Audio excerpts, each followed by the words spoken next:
When a broke single dad in thrift store clothes walks into a $20 million crisis meeting he was just rejected from, everyone assumes he's lost, until he spots the fatal flaw their Ivy League team missed for months.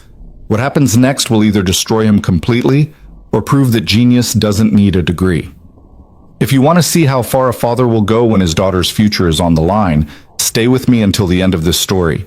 And if you're enjoying it, hit that like button and drop a comment telling me what city you're watching from. I love seeing how far these stories travel. The elevator doors opened onto the 47th floor of Harrison and Wells with a soft chime that sounded like money. Evan Cole stepped out into a reception area where everything, the marble floors, the leather furniture, the abstract art on the walls, whispered the same message. You don't belong here. He'd known that before he even pressed the button in the lobby, known it when he'd pulled his only blazer from the back of his closet that morning. The one he'd bought at Goodwill 3 years ago for his brother's wedding. Known it when he'd tried to buff the scuff marks off his shoes with a wet paper towel in the building's bathroom. Known it in the way the security guard had looked at him, eyes tracking from his discount briefcase to his fraying collar before reluctantly printing out a visitor badge. But Mia needed new shoes, real ones, not the knockoffs that fell apart after 2 months. And the electricity bill was overdue again. And Mrs. Chen from next door had started giving him those looks. The ones that said she was running out of patience watching his 6-year-old daughter 3 nights a week while he worked his 3rd job cleaning offices. So Evan had swallowed his pride, updated his resume for the 100th time, and applied for the junior data analyst position at one of Chicago's most prestigious consulting firms. He hadn't expected them to call, but they had. The receptionist, a young woman whose manicure probably cost more than Evan's weekly grocery budget, glanced up from her computer with a practiced smile that never quite reached her eyes. Name? Evan Cole. I have a 10 o'clock interview. Her fingers flew across the keyboard. Conference room C. Down the hall. 3rd door on your right. They're waiting for you. They're waiting for you. The words should have been reassuring, but something in her tone made them sound like a warning. Evan walked down the hallway, his cheap shoes nearly silent on the expensive carpet. Through the glass walls on either side, he could see the firm's world in motion. Analysts bent over triple monitors, senior consultants in video calls with clients, project managers orchestrating teams like symphony conductors. Everyone moved with purpose, confidence, the casual certainty of people who'd never wondered if they could afford both dinner and bus fare on the same day. Conference room C was exactly where she'd said it would be. Through the glass door, Evan could see 3 people seated at a long table. 2 men in suits that fit like they'd been tailored specifically for their bodies, and a woman whose blazer probably cost more than Evan's rent. He took a breath, checked his collar one more time, and knocked. Come in. The voice was clipped, efficient, announcing its impatience before Evan even turned the handle. The 3 faces that looked up as he entered were professionally neutral, but Evan had been on the receiving end of judgment his whole life. He could read the slight tightening around the woman's eyes, the way the younger man's gaze flickered to Evan's shoes and then away, the older man's too slow nod of acknowledgement. Mr. Cole, the woman, her nameplate read Sandra Pierce, VP of Analytics, gestured to the chair across from them. Thank you for coming in. I'm Sandra Pierce. This is Marcus Webb, our senior data architect, and Justin Kellerman, director of client services. Evan shook each of their hands, noting the firmness of their grips, the weight of their watches. Marcus's handshake was perfunctory. Justin's was barely there at all. Please, sit. Evan sat. On the table in front of them, he could see 3 copies of his resume. Marcus's copy had several lines highlighted in yellow. Not a good sign. So, Sandra began, lacing her fingers together. Let's start with the basics. You've applied for our junior data analyst position. I see here you've been working as, she glanced down, an overnight custodian at Westfield Office Complex? Yes, ma'am. For the past 2 years. And before that, you were a driver for a delivery service? Yes, ma'am. And you're also currently employed as a weekend kitchen assistant at Morrison's Diner. Evan felt his jaw tighten. Every word was accurate. Every word was also designed to establish exactly where he stood in relation to them. That's correct. I have a 6-year-old daughter to support. Sandra's expression didn't change, but something flickered in Marcus's eyes. Not sympathy, calculation. The look of someone adding up numbers and not liking the total. I see. And your educational background? Sandra paused, letting the silence stretch. You attended community college for 2 semesters but didn't complete a degree. No, ma'am. My daughter was born during my 2nd semester. I had to make a choice between school and providing for her. Of course. The words were sympathetic. The tone wasn't. And since then, you've been self-teaching? Yes.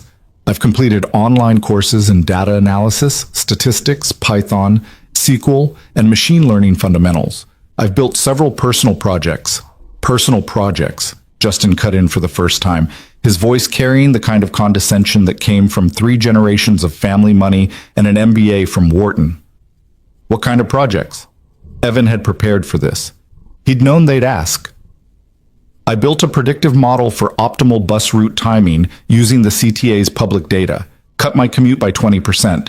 I created an inventory management system for the diner where I work, reduced food waste by 35% in 6 months. I developed a small app that tracks overtime patterns across different custodial shifts and flags scheduling inefficiencies. How nice. Justin's smile had edges. So you've optimized your bus route. I've applied data science methodology to real-world problems with measurable outcomes, Evan said evenly. Which is what you're hiring for. Marcus leaned forward. Mr. Cole, let me be direct. This position requires someone who can work with enterprise-level systems, someone who understands corporate data architecture, governance frameworks, client confidentiality protocols, someone who can step into a crisis situation and not just understand the technical side, but navigate the political landscape of a major account. He tapped the resume. With all due respect, your experience is limited. I'm a fast learner. Everyone says that. Sandra's voice was gentle, which somehow made it worse. But this isn't an entry-level position, despite the title. We're looking for someone who can contribute immediately, someone who can walk into a client meeting and command respect. Someone who looks like you, Evan heard beneath the words. Someone whose credentials match their ambitions.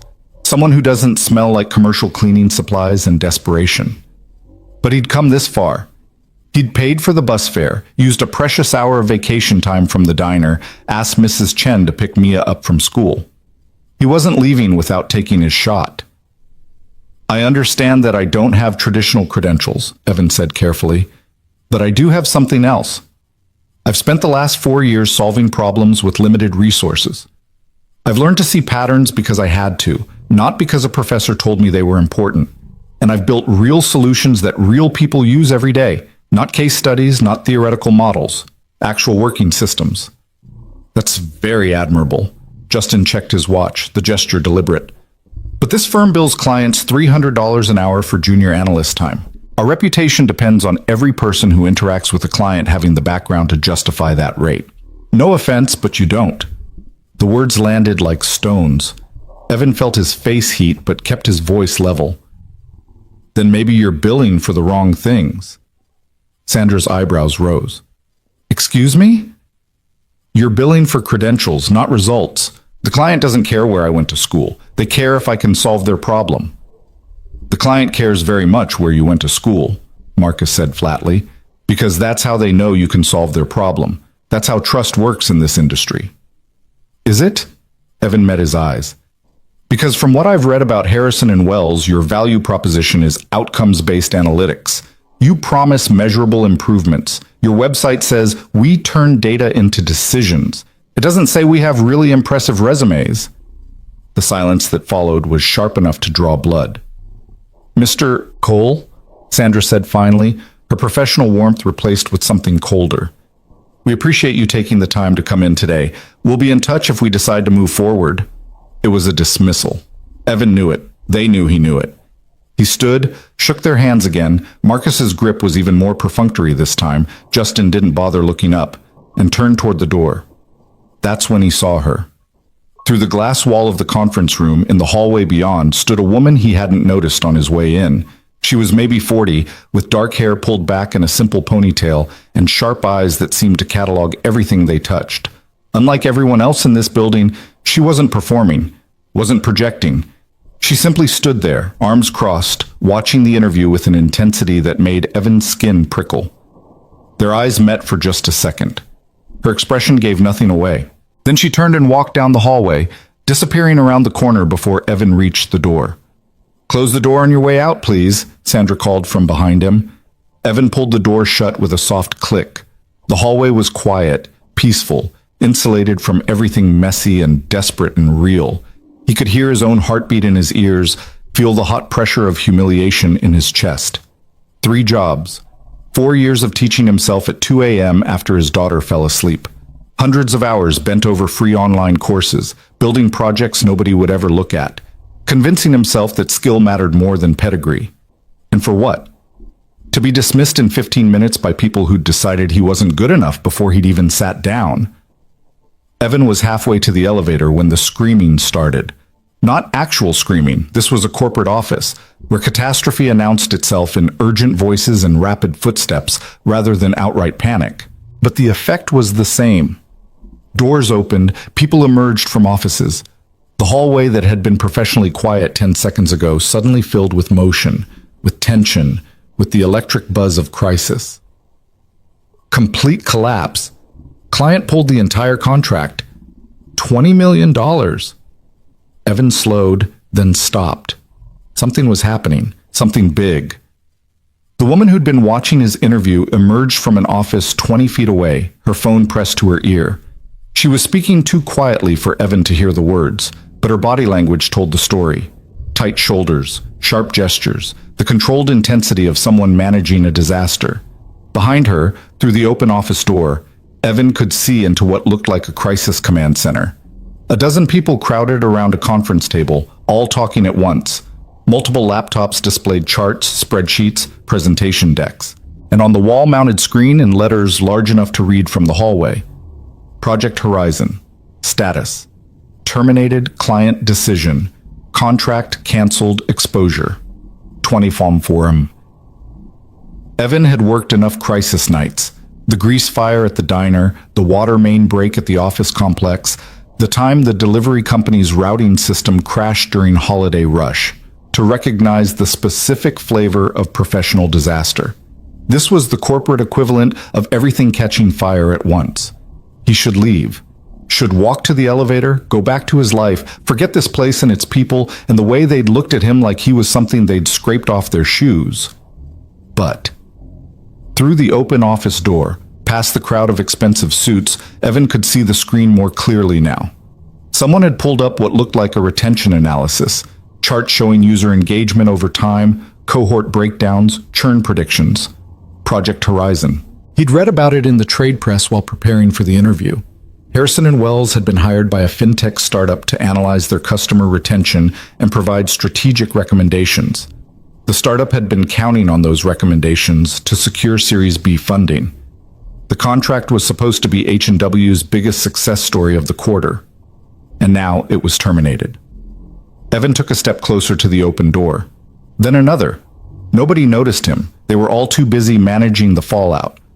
On the screen, someone was cycling through slides, retention curves, engagement metrics, user behavior flows, the kind of analysis that should have been bulletproof from a firm like Harrison & Wells. But something was wrong. Evan's brain, the part of him that had taught itself to see patterns in bus schedules and inventory waste and overtime trends, clicked into gear despite himself. The retention numbers were too smooth, too clean. Real user data was messy, full of noise and anomalies and unexpected dips. But these curves looked like they'd been drawn with a ruler. And the active user definition in the corner of one slide, it's the data validation.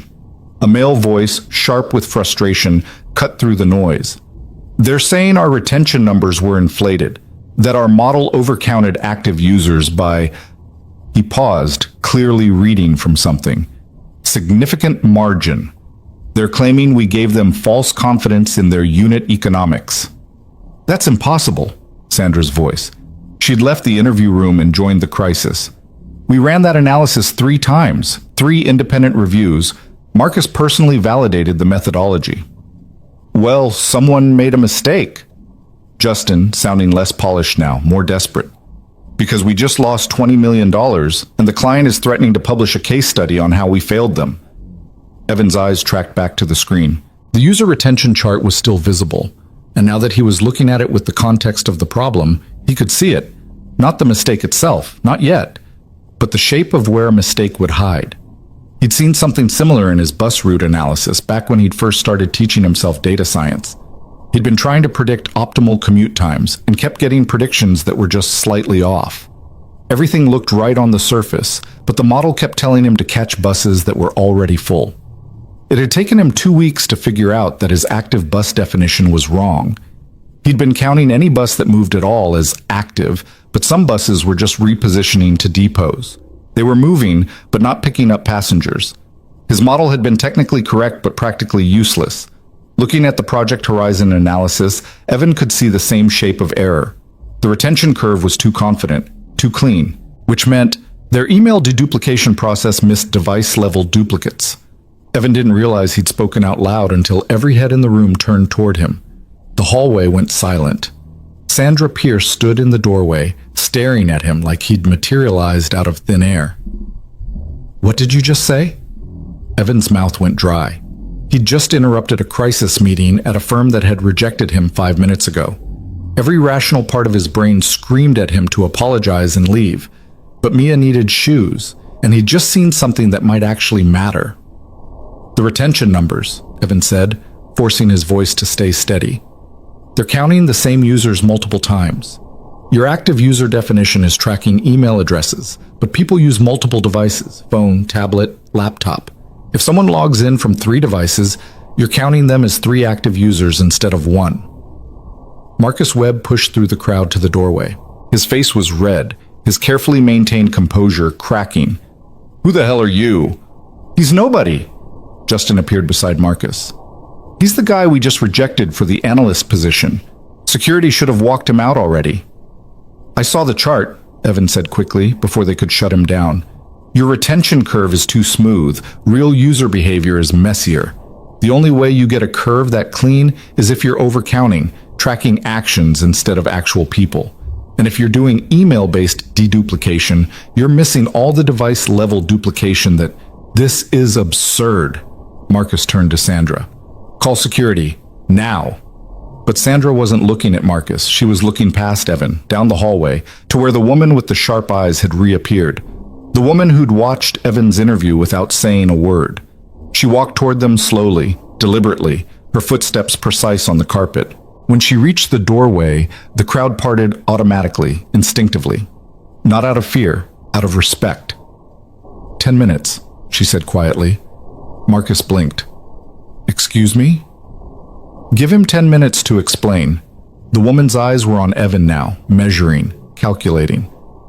"If he's wrong, we've lost nothing we hadn't already lost. If he's right..." She let the sentence hang. "Camille, with all due respect," Sandra began. 10 minutes, Sandra."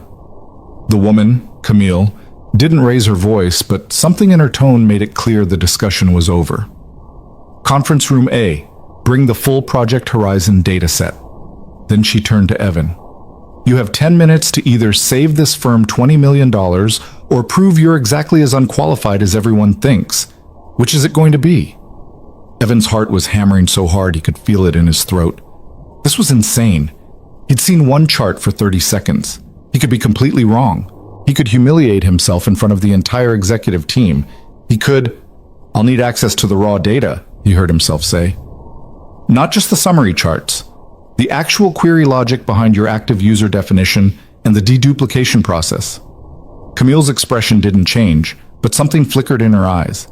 Not quite approval, more like recognition. "Conference room A," she repeated. 5 minutes.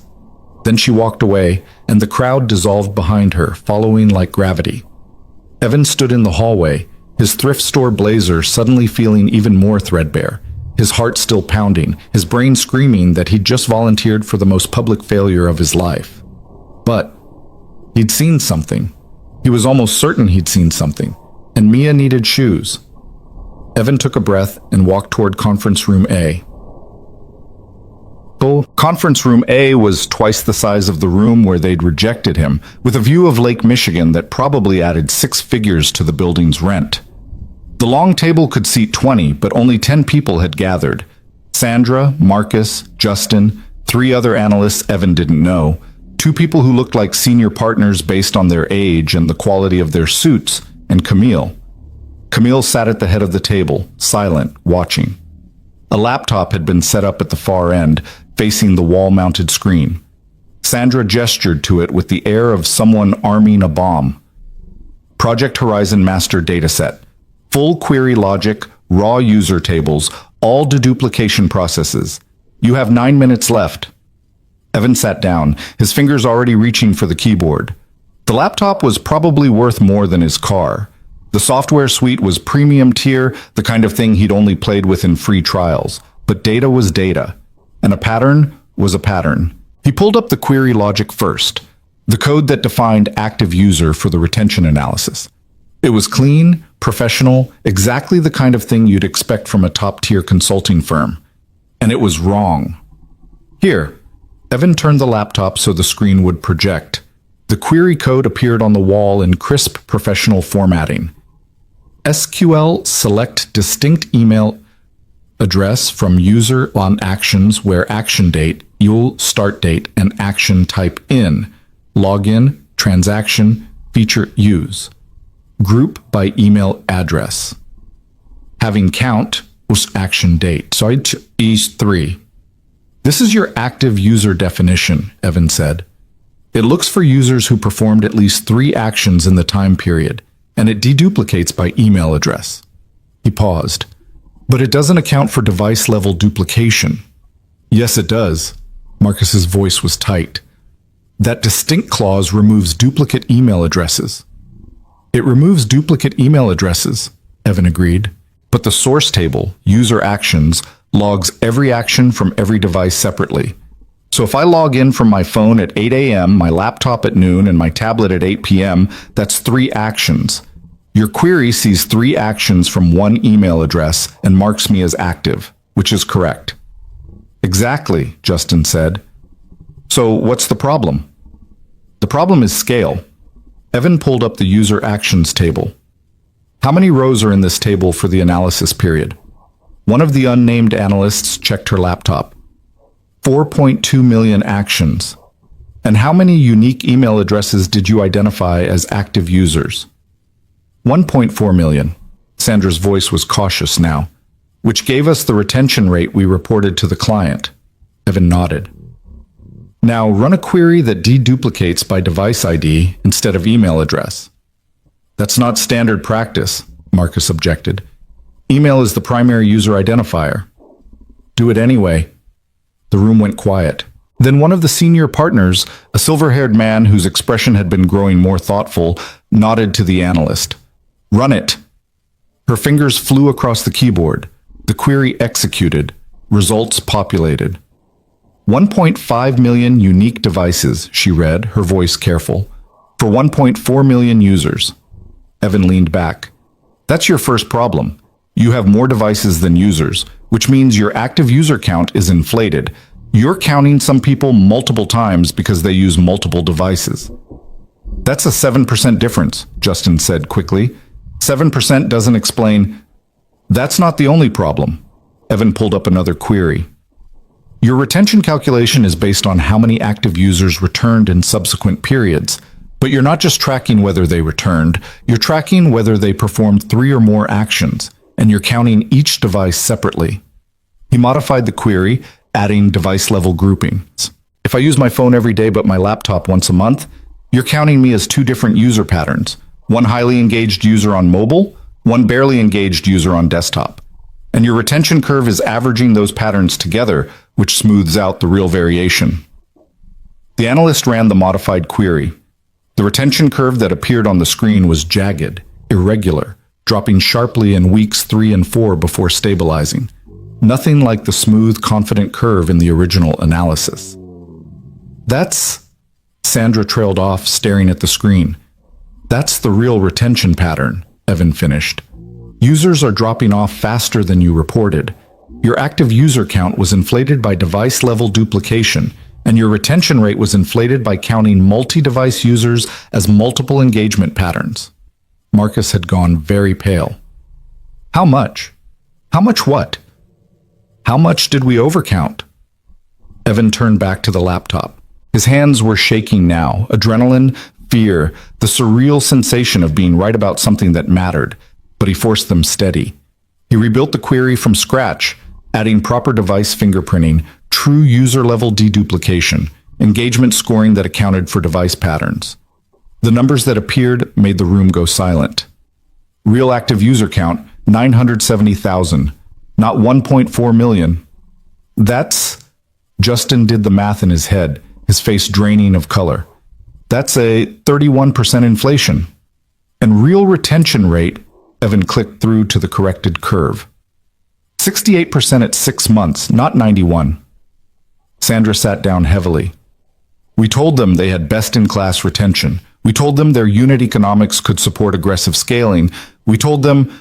She pressed her hands to her face. Oh God. We told them everything they wanted to hear, based on numbers that were wrong. It's not that the methodology was bad, Evan said quietly. It's that the assumptions were wrong. Email-based deduplication works fine for systems where users only access from one device. But for a mobile-first fintech app where people check their balance from their phone, make transfers from their laptop, and verify transactions from their tablet, he gestured to the screen. The standard approach breaks down. The silver-haired senior partner leaned forward. You saw this in 30 seconds, from a hallway, through a glass door. I've made this exact mistake before, Evan admitted. Different context, much smaller scale, but same fundamental error. I learned to recognize the shape of it. The shape of it? Camille spoke for the first time since they'd entered the room. Her voice was quiet, but it cut through everything else. How many other consulting firms do you think made this same mistake, Mr. Cole? I don't know. Guess. Evan thought about it. Any firm that uses email-based deduplication as their standard practice, which is probably most of them? Camille's smile was cold. Every firm that responded to the client's RFP used email-based deduplication. We saw their methodologies. They're all building on the same assumptions. She turned to Sandra, which means they would have all given the same inflated numbers. But we're the ones who won the contract, Marcus said bitterly, so we're the ones who take the blame. Yes, Camille stood. Mr. Cole, you've just diagnosed a $20 million mistake in under 10 minutes. Congratulations. Now tell me, can you fix it? Evan's mouth went dry. Fix it? The client canceled the contract 3 hours ago. They're currently taking meetings with 3 of our competitors. If we can deliver a corrected analysis, one that honestly shows their real metrics and gives them actionable recommendations based on accurate data, we might be able to salvage this. Camille's eyes were hard, but it would need to be bulletproof. Better than bulletproof. It would need to be so obviously superior to our original work that they'd be fools to trust anyone else. How long do I have? 72 hours. The client's board meets Friday morning to decide whether to pursue legal action against us or simply tank our reputation. If we can present a completely rebuilt analysis before that meeting, we have a chance. 72 hours. Evan thought about his shifts at the office complex, the diner, the custody schedule with Mia. Thought about Mrs. Chen and the electricity bill and the scuffed shoes he'd tried to buff in the bathroom. Thought about the way Sandra had dismissed him, the way Marcus had sneered at his bus route optimization, the way Justin had checked his watch like Evan's time wasn't worth anything at all. What if I can't? Evan asked. What if I try and fail? Camille's smile was sharp enough to draw blood. Then I'll walk you out of this building myself and make sure you never work in this industry again. But if you succeed... She paused. If you succeed, you're hired. Full-time. Senior analyst. Salary that would let you quit your other 3 jobs. Benefits. The whole package. The room held its breath. And if I need access to data or systems I don't have clearance for? Evan asked. You'll have whatever you need. Camille pulled out her phone, typed something quickly, and Evan's visitor badge buzzed in his pocket. I just upgraded your credentials to full access. You can work from any station in the building, 24-hour access. You want coffee at 3 a.m., the executive lounge is yours. She locked eyes with him, and Evan saw something there he recognized. Not pity, not charity, understanding. 72 hours, Mr. Cole. Show me what someone with your background can do when someone finally gives them a real chance. Then she walked out of the conference room, leaving Evan alone with 10 people who'd been ready to throw him out 15 minutes ago. Sandra cleared her throat. You'll need a workspace and access to the client's full data warehouse, not just the extracts we used. And she glanced at Marcus. Probably someone to help navigate our internal systems.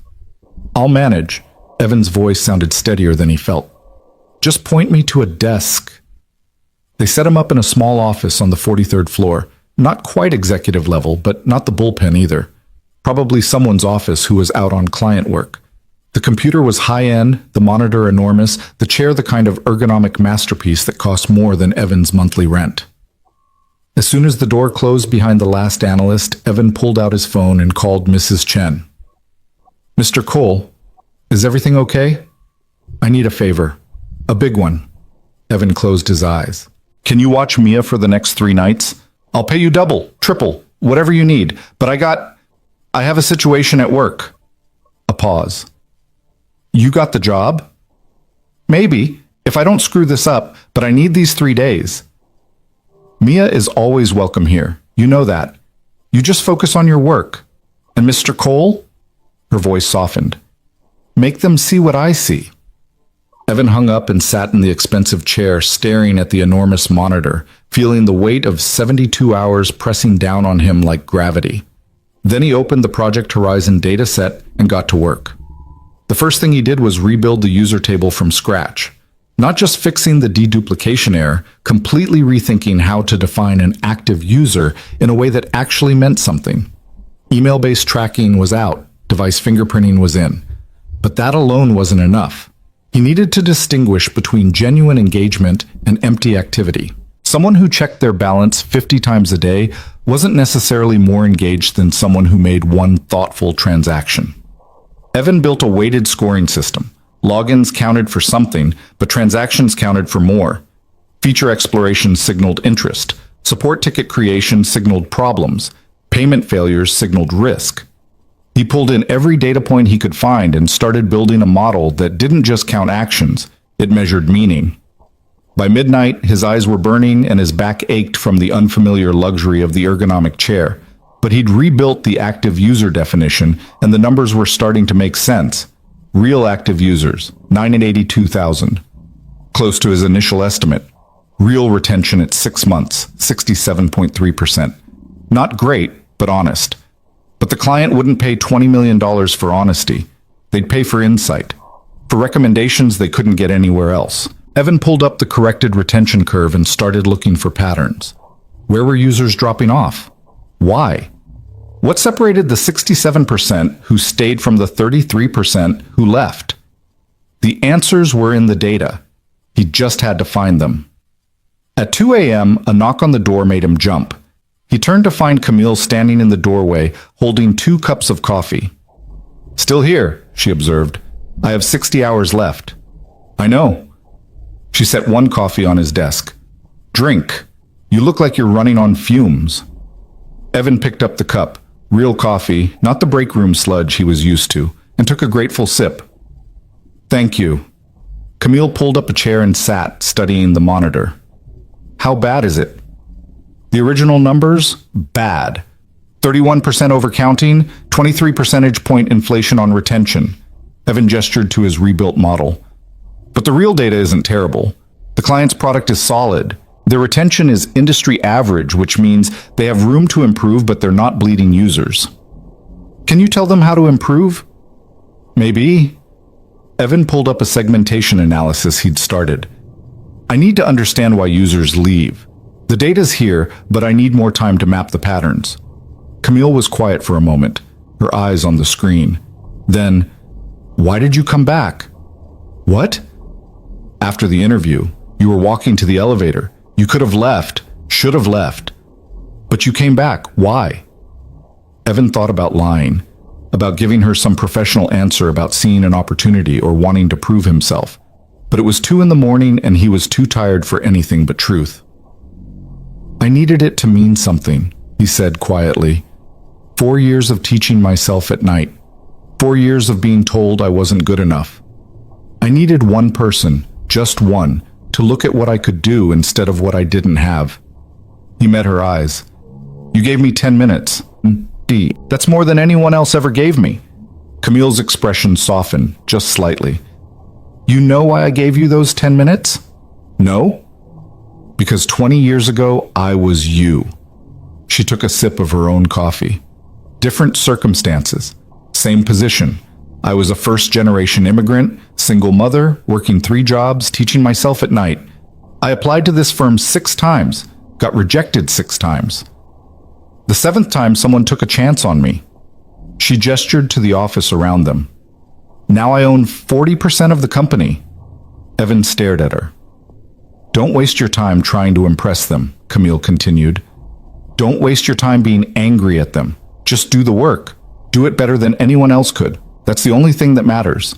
She stood, headed for the door, then paused. "And Mr. Cole, you've got 59 hours left. I suggest you spend less time talking and more time working." Then she was gone, leaving Evan alone with his coffee and his data and the crushing weight of possibility. He turned back to the monitor, pulled up the user segmentation analysis, and dove back in. The night dissolved into patterns: churn prediction models, feature utilization heat maps, customer lifetime value projections. Evan built and rebuilt and refined, guided by instinct and experience and the memory of every mistake he'd ever made in his personal projects. When the sun came up, he'd barely noticed. When people started arriving for work, he was so deep in the code that the sounds of the office waking up felt like they were happening in another dimension. By noon on day 2, he'd identified the critical patterns. Users who never connected a bank account churned at 89%.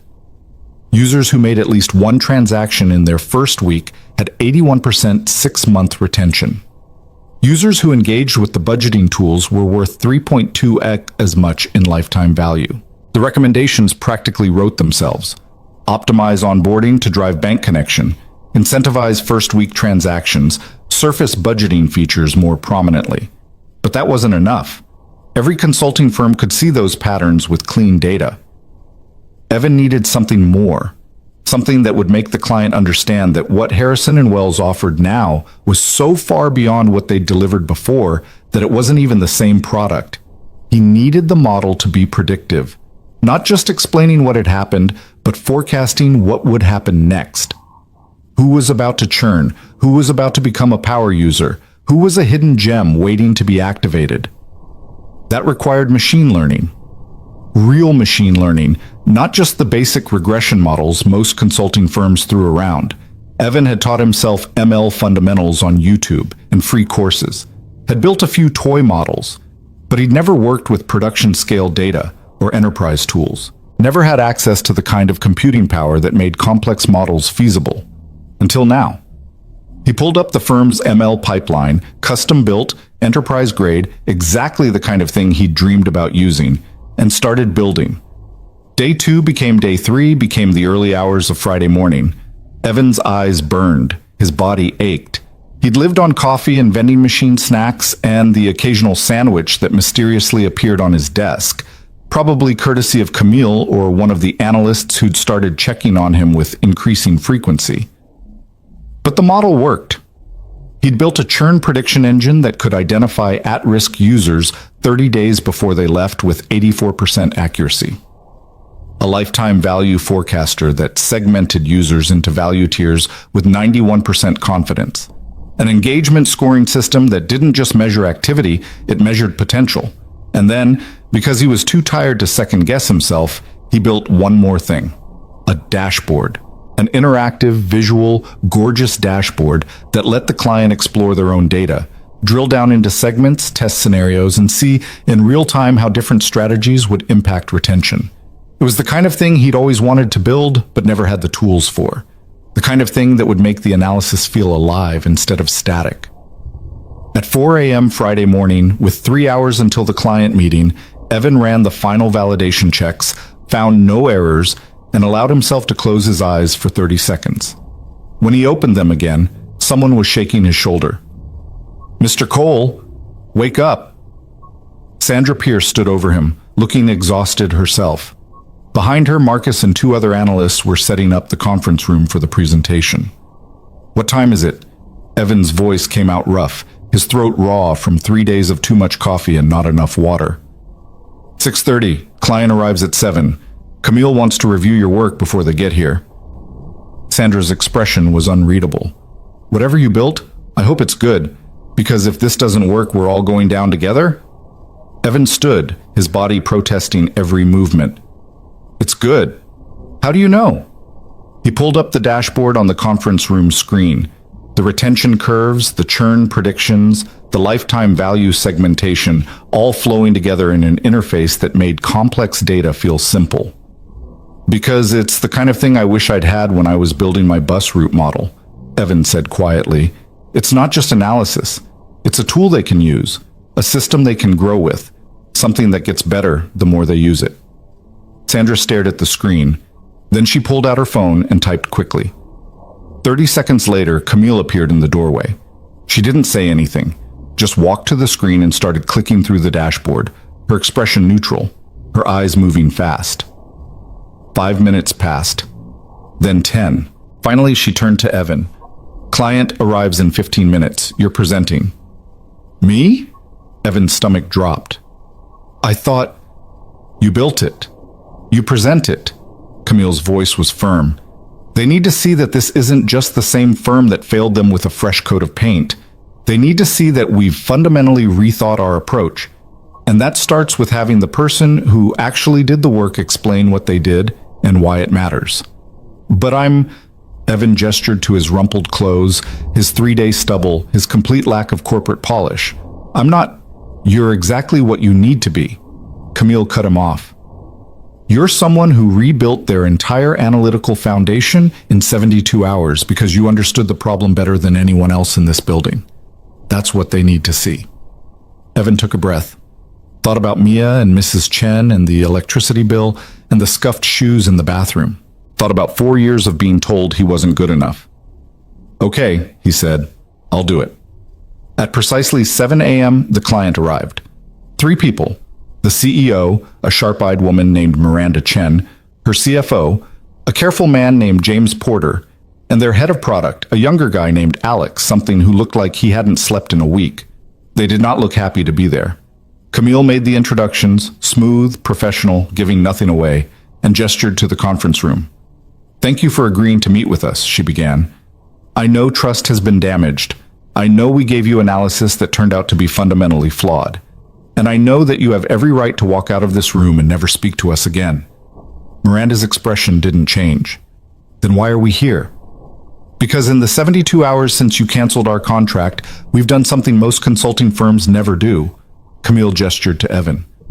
"We admitted we were wrong. We figured out why we were wrong.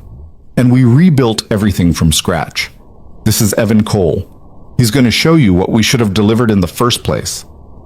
Then she sat down, leaving Evan standing alone at the front of the room with 3 hostile faces staring at him. His hands were shaking, his mouth was dry. Every instinct screamed at him to apologize, to minimize, to make himself smaller. But Mia needed shoes, and he'd spent 72 hours building something that actually mattered. Evan pulled up the dashboard and began. 3 days ago, this firm told you that your 6-month retention rate was 91%. That number was wrong. And it was wrong because we made an assumption that everyone makes, that email addresses equal users. They don't. He clicked through to the corrected curve. Your real retention is 67%. That's not best in class. But it's honest. And it's something we can work with. Miranda leaned forward slightly. Not much, but enough. "More importantly," Evan continued, "we can now tell you exactly why users leave and exactly what you can do about it." He pulled up the churn prediction model. "This is a real-time forecasting system. It identifies users who are likely to churn 30 days before they leave, not based on gut feeling, based on behavioral patterns in your data that we can actually measure and track." He showed them the patterns. Bank connection gaps, first-week transaction failures, feature exploration drop-offs, showed them how each pattern predicted churn with statistical confidence, showed them the interventions that could reverse the patterns. Then he pulled up the lifetime value segmentation. And this tells you who's worth saving, because not all users are equal. Someone who uses your budgeting tools is worth 3 times more than someone who just checks their balance. If you focus your retention efforts here, he highlighted the high-value segments, you get 3 times the return on investment. Alex, the head of product, was sitting up straighter now. Can we drill down into specific user cohorts? Yes. Evan showed him how.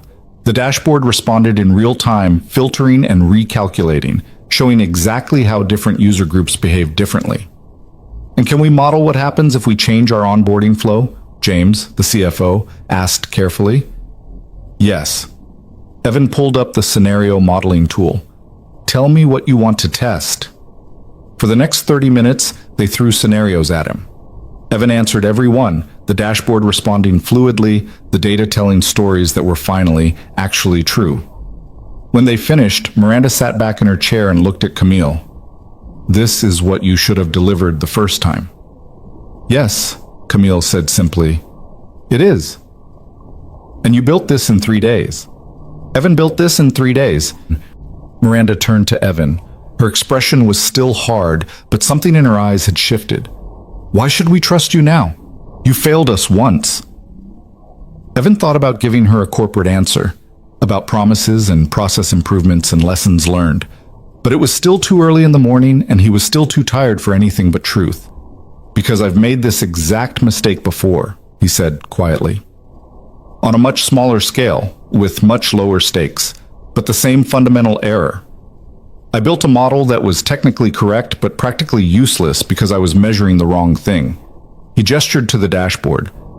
I know what it feels like to realize you've been building on a broken assumption, and I know what it takes to rebuild from scratch. This, he tapped the screen, isn't just better data. It's a complete rethinking of how to measure what matters. And you did this alone? In 3 days?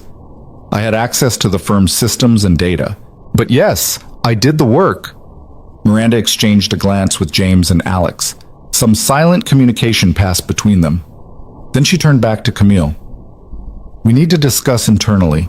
We'll have an answer for you by end of day. They stood, shook hands, filed out of the conference room with the careful neutrality of people who'd been burned once and weren't ready to be burned again. When the door closed behind them, the room exhaled.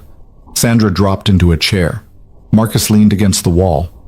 Camille stood perfectly still, her expression giving nothing away.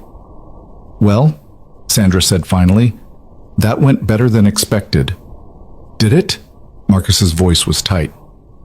They wouldn't commit. They didn't walk out. Sandra's smile was grim. Given where we started, I'll take it. Evan felt the exhaustion hit him all at once. 3 days of adrenaline, 3 days of coffee and fear, and the crushing pressure of everything riding on this one chance. His legs felt weak, his vision blurred at the edges. Mr. Cole, Camille said quietly, go home, get some sleep. We'll call you when we hear from them. Evan nodded, not trusting himself to speak. He gathered his few things, wallet, phone, the visitor badge that had somehow become his lifeline, and walked out of the conference room. The office was fully awake now, the morning rush in full swing. People glanced at him as he passed, some curious, some confused, all wondering who this disheveled stranger was and why he'd just spent 3 days in their building. Evan didn't care. He just wanted to see his daughter. He took the elevator down to the lobby, walked past the security guard who'd looked at him with such skepticism 3 days ago, and stepped out onto the Chicago street. The morning was cold and bright. Rush hour traffic hummed. The city moved around him with its usual indifferent energy. Evan pulled out his phone and called Mrs. Chen. Mr. Cole? She answered on the first ring. I'm on my way to get Mia. Is she awake? Just finishing breakfast. She missed you very much. I missed her too. Evan's throat tightened. Mrs. Chen, I don't know yet if any of this worked, but whatever happens, thank you for believing it might. It worked already, Mrs. Chen said firmly. You gave yourself a chance. That's what worked. Evan hung up and started walking toward the bus stop. His body ached. His eyes burned. He probably smelled like 3 days of stress and coffee and desperation. But he'd done it. He'd taken his shot. He'd proven, at least to himself, that skill mattered more than pedigree. That 4 years of teaching himself at night meant something. That he belonged in that conference room just as much as anyone with a degree. Whether the client agreed was out of his hands now. All Evan could do was wait. The afternoon stretched long and empty. Evan picked up Mia, who launched herself into his arms like he'd been gone for months. He took her to the park, pushed her on the swings, bought her ice cream from the cart, even though he probably shouldn't spend the money before he knew if he actually had the job.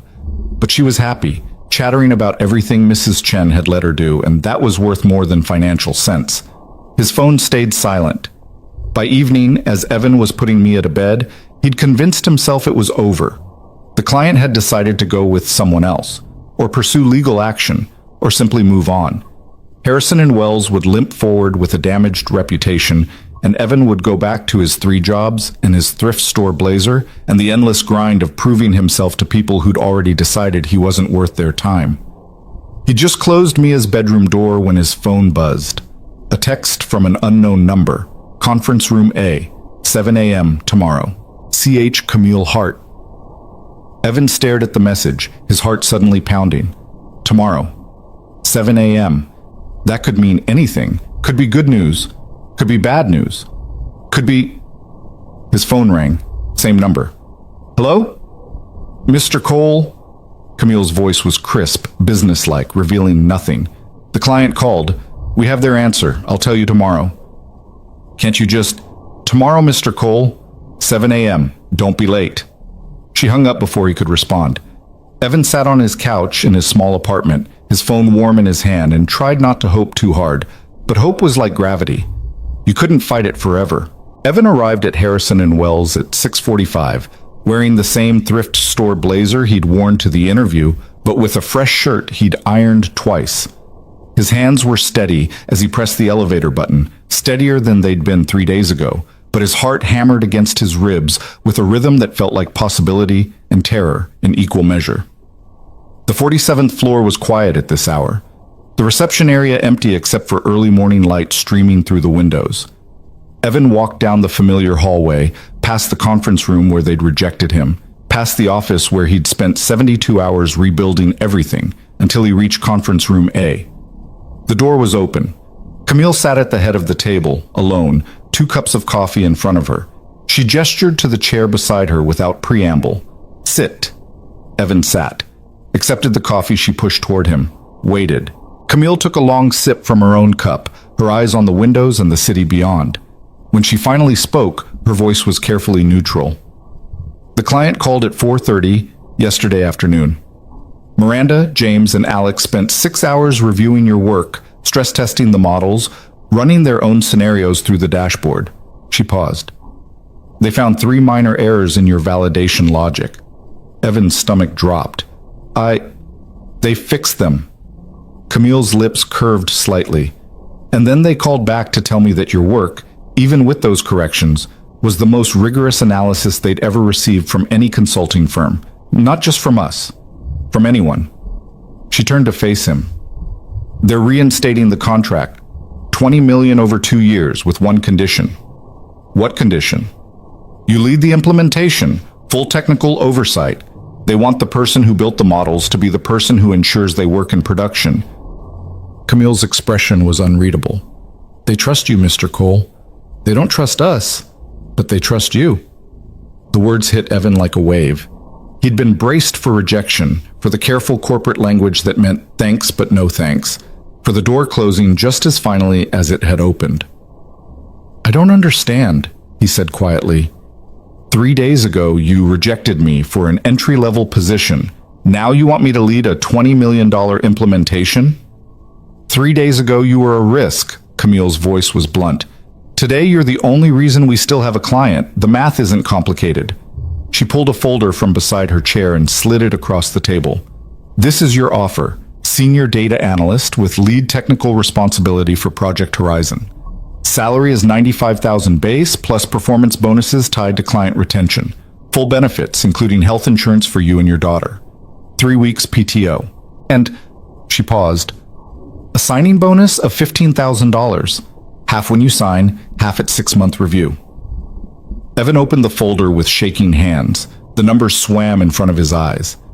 $95,000. He currently made $32,000 across his 3 jobs, working 80 hours a week. This was... There's a catch, Camille continued. Always is.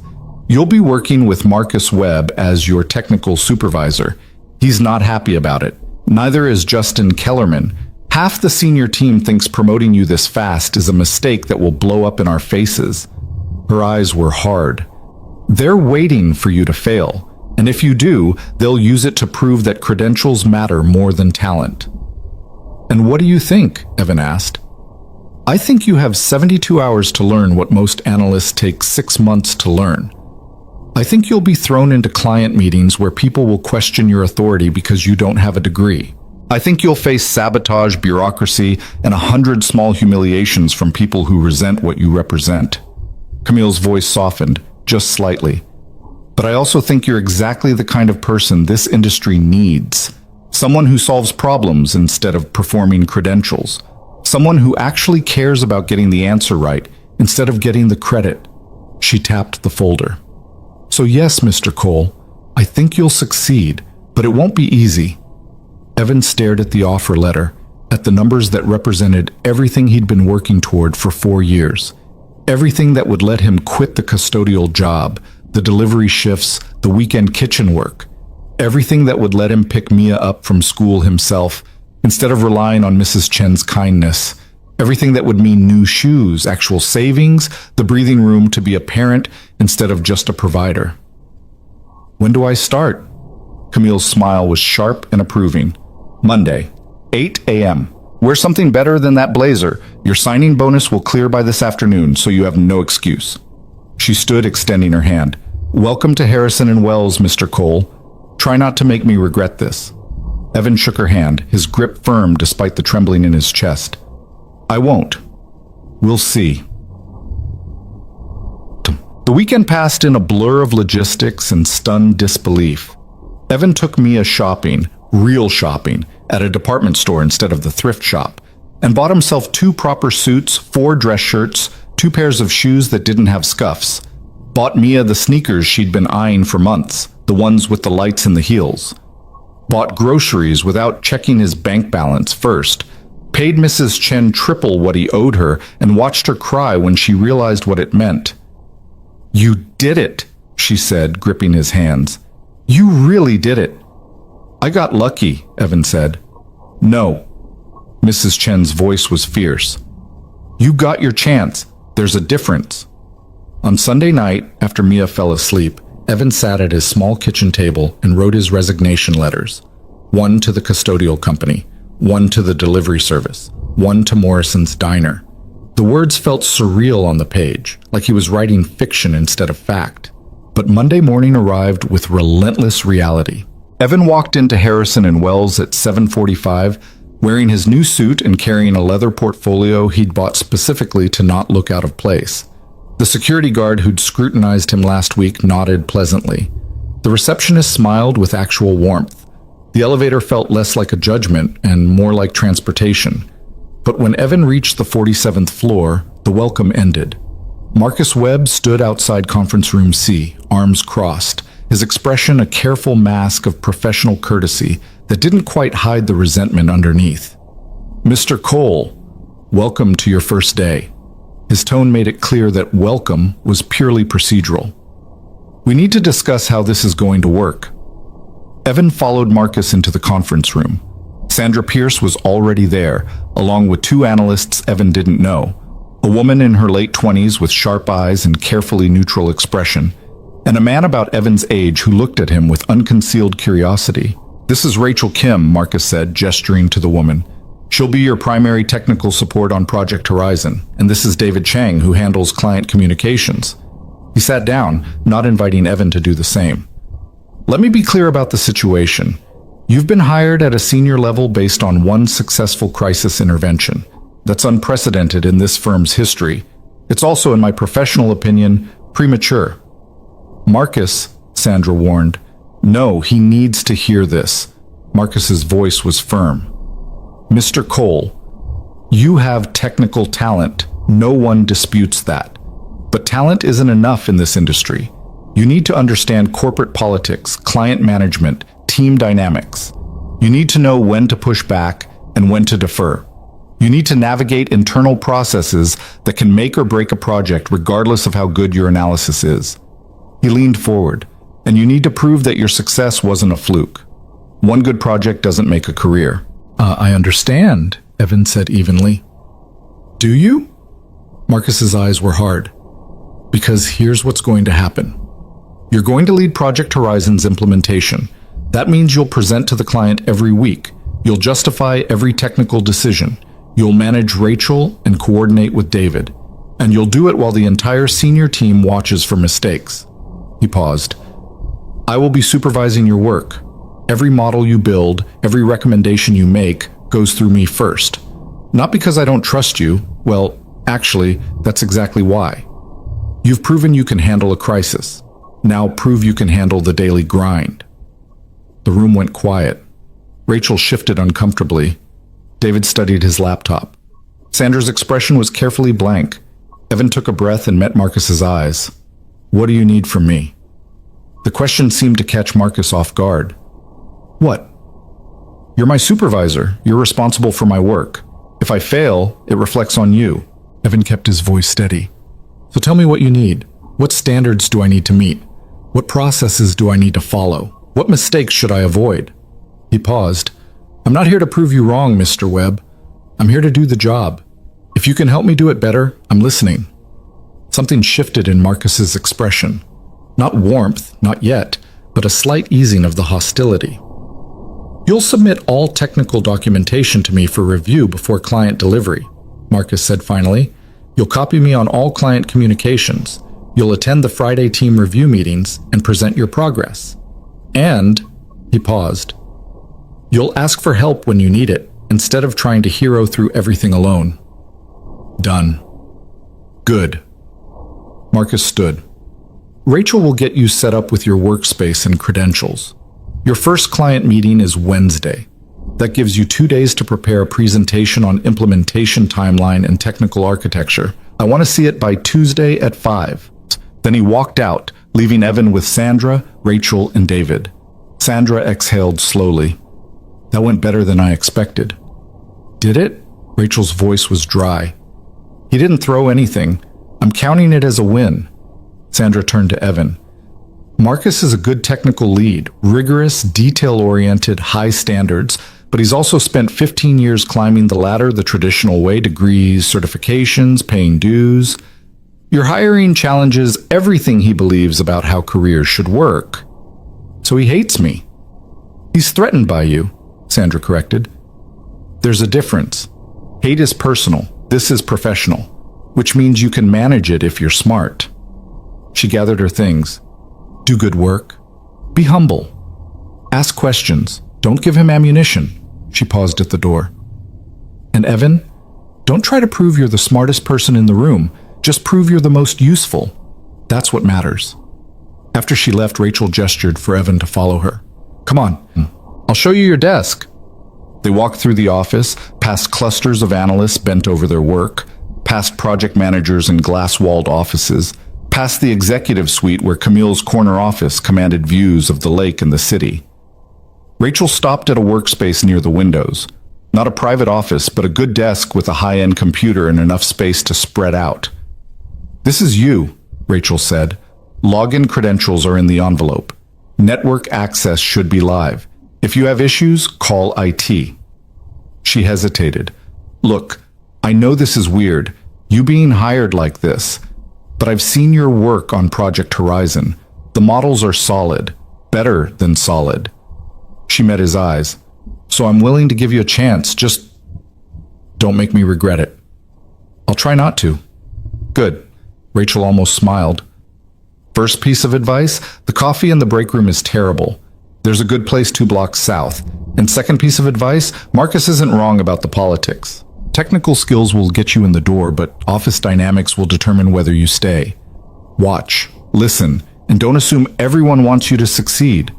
She walked away before Evan could respond.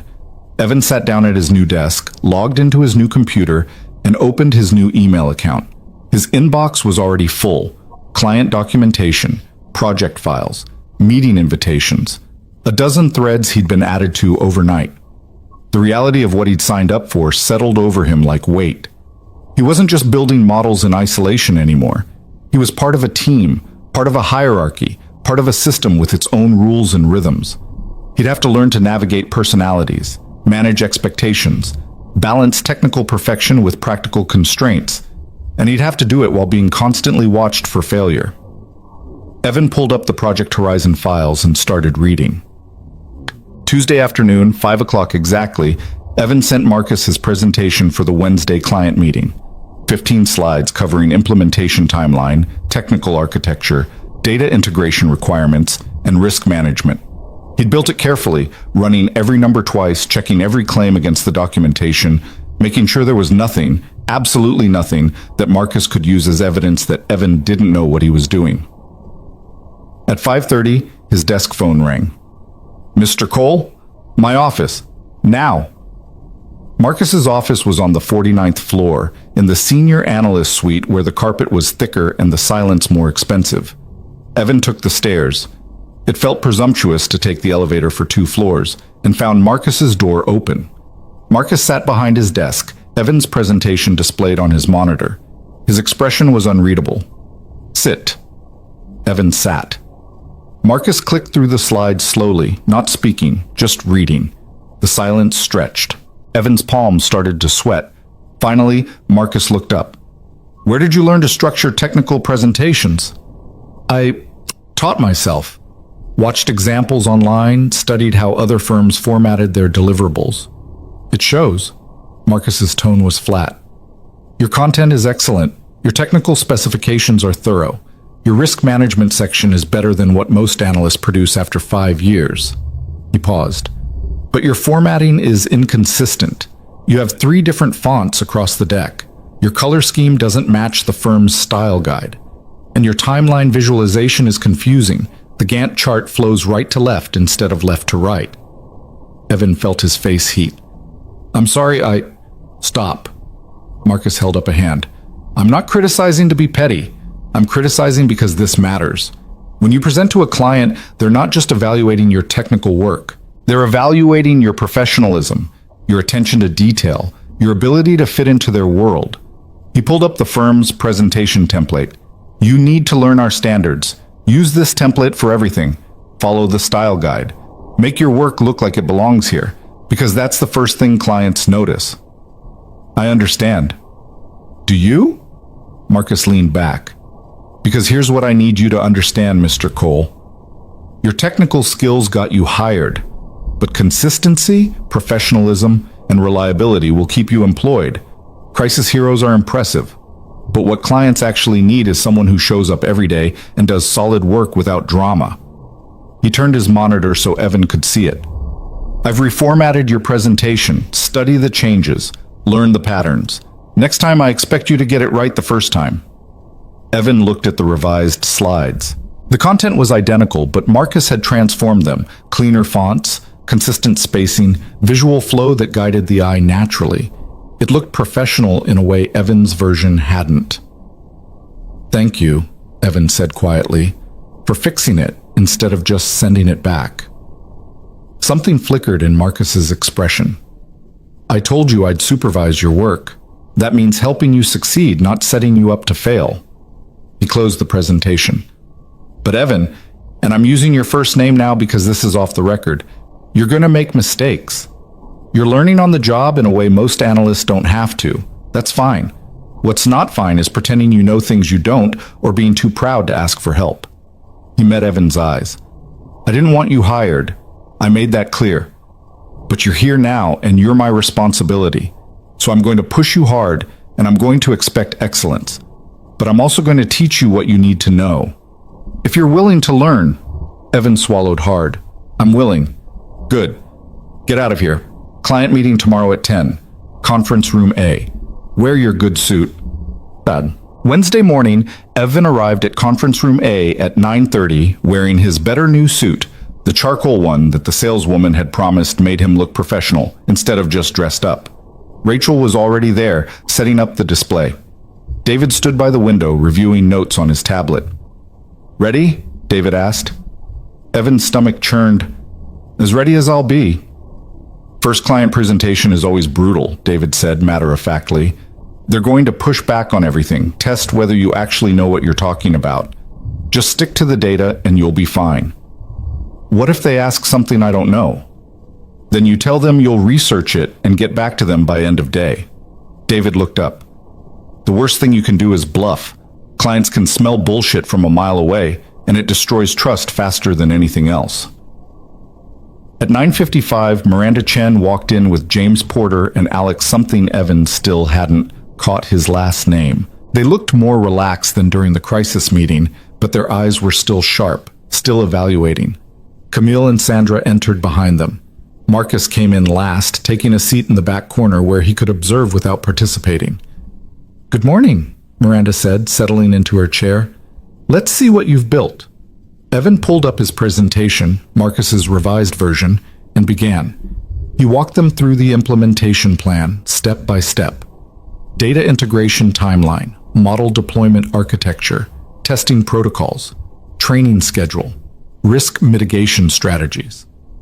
He kept his voice steady, his explanations clear, and when Alex asked a technical question about database latency, Evan answered with specifics instead of generalities. "What about user adoption?" James asked. "You're building sophisticated tools, but if our team doesn't actually use them, none of this matters." "That's the final phase," Evan said, pulling up the relevant slide.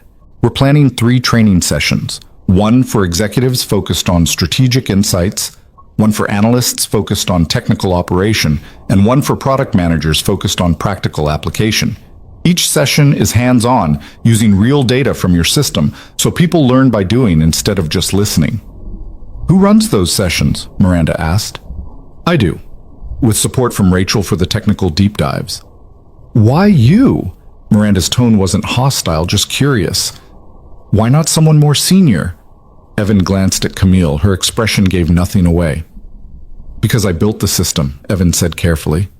"I know every decision that went into it, every assumption in the models, every limitation in the data. If someone has a question, I can answer it. If something isn't working right, I can fix it." He paused.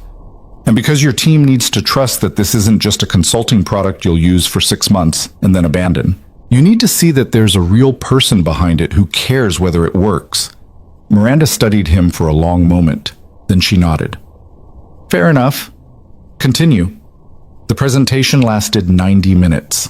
Evan fielded questions about database architecture, statistical methodology, timeline contingencies, and budget flexibility. By the end, his shirt was damp with sweat and his throat was raw, but he'd answered everything they threw at him. "One last question," Alex said. "You've identified 3 critical risks in your mitigation section. What's the 4th one you didn't include?" Evan blinked. There were only 3 risks in his analysis. He'd been thorough, methodical. But Alex was right. There was a 4th risk, one Evan had considered and then dismissed as unlikely. Data quality degradation over time. If the client's source system started collecting information differently, the models would drift. It was manageable, but it was real. "Data quality degradation," Evan said. "If your source systems change how they collect information, new app versions, different tracking implementations, updated privacy policies, the models will need recalibration. It's not catastrophic, but it requires ongoing monitoring." He paused. "I didn't include it because it's addressable through quarterly reviews, which I assumed would be standard practice. But you're right, it should be explicitly called out." Alex smiled. "Good. I like working with people who can admit what they missed." The meeting wrapped up with handshakes and tentative optimism. Miranda confirmed the implementation timeline, James approved the budget allocation, and Alex requested weekly check-ins on technical progress. As the client filed out, Camille lingered. "Well done," she said quietly. "You passed the first test." "What test?" "They were seeing if you'd fold under pressure, if you'd default to corporate speak and dodge difficult questions." Camille's smile was slight. You didn't. You treated them like partners instead of adversaries. That matters. She left before Evan could respond. Marcus approached, his expression still carefully neutral. The data quality risk. How did you miss it? I didn't miss it. I deprioritized it. Same thing in a client presentation. If there's a risk, you call it out. You don't decide for them what's important. Marcus's voice was firm, but not unkind. Learn that now before it costs you. Yes, sir. And stop calling me sir. It makes me feel old. Marcus almost smiled. You did good work today. The formatting was clean, your answers were confident, and you didn't try to bullshit your way through the question you weren't prepared for. He paused. But this was the easy part. Wait until we hit the actual implementation. That's when things get messy.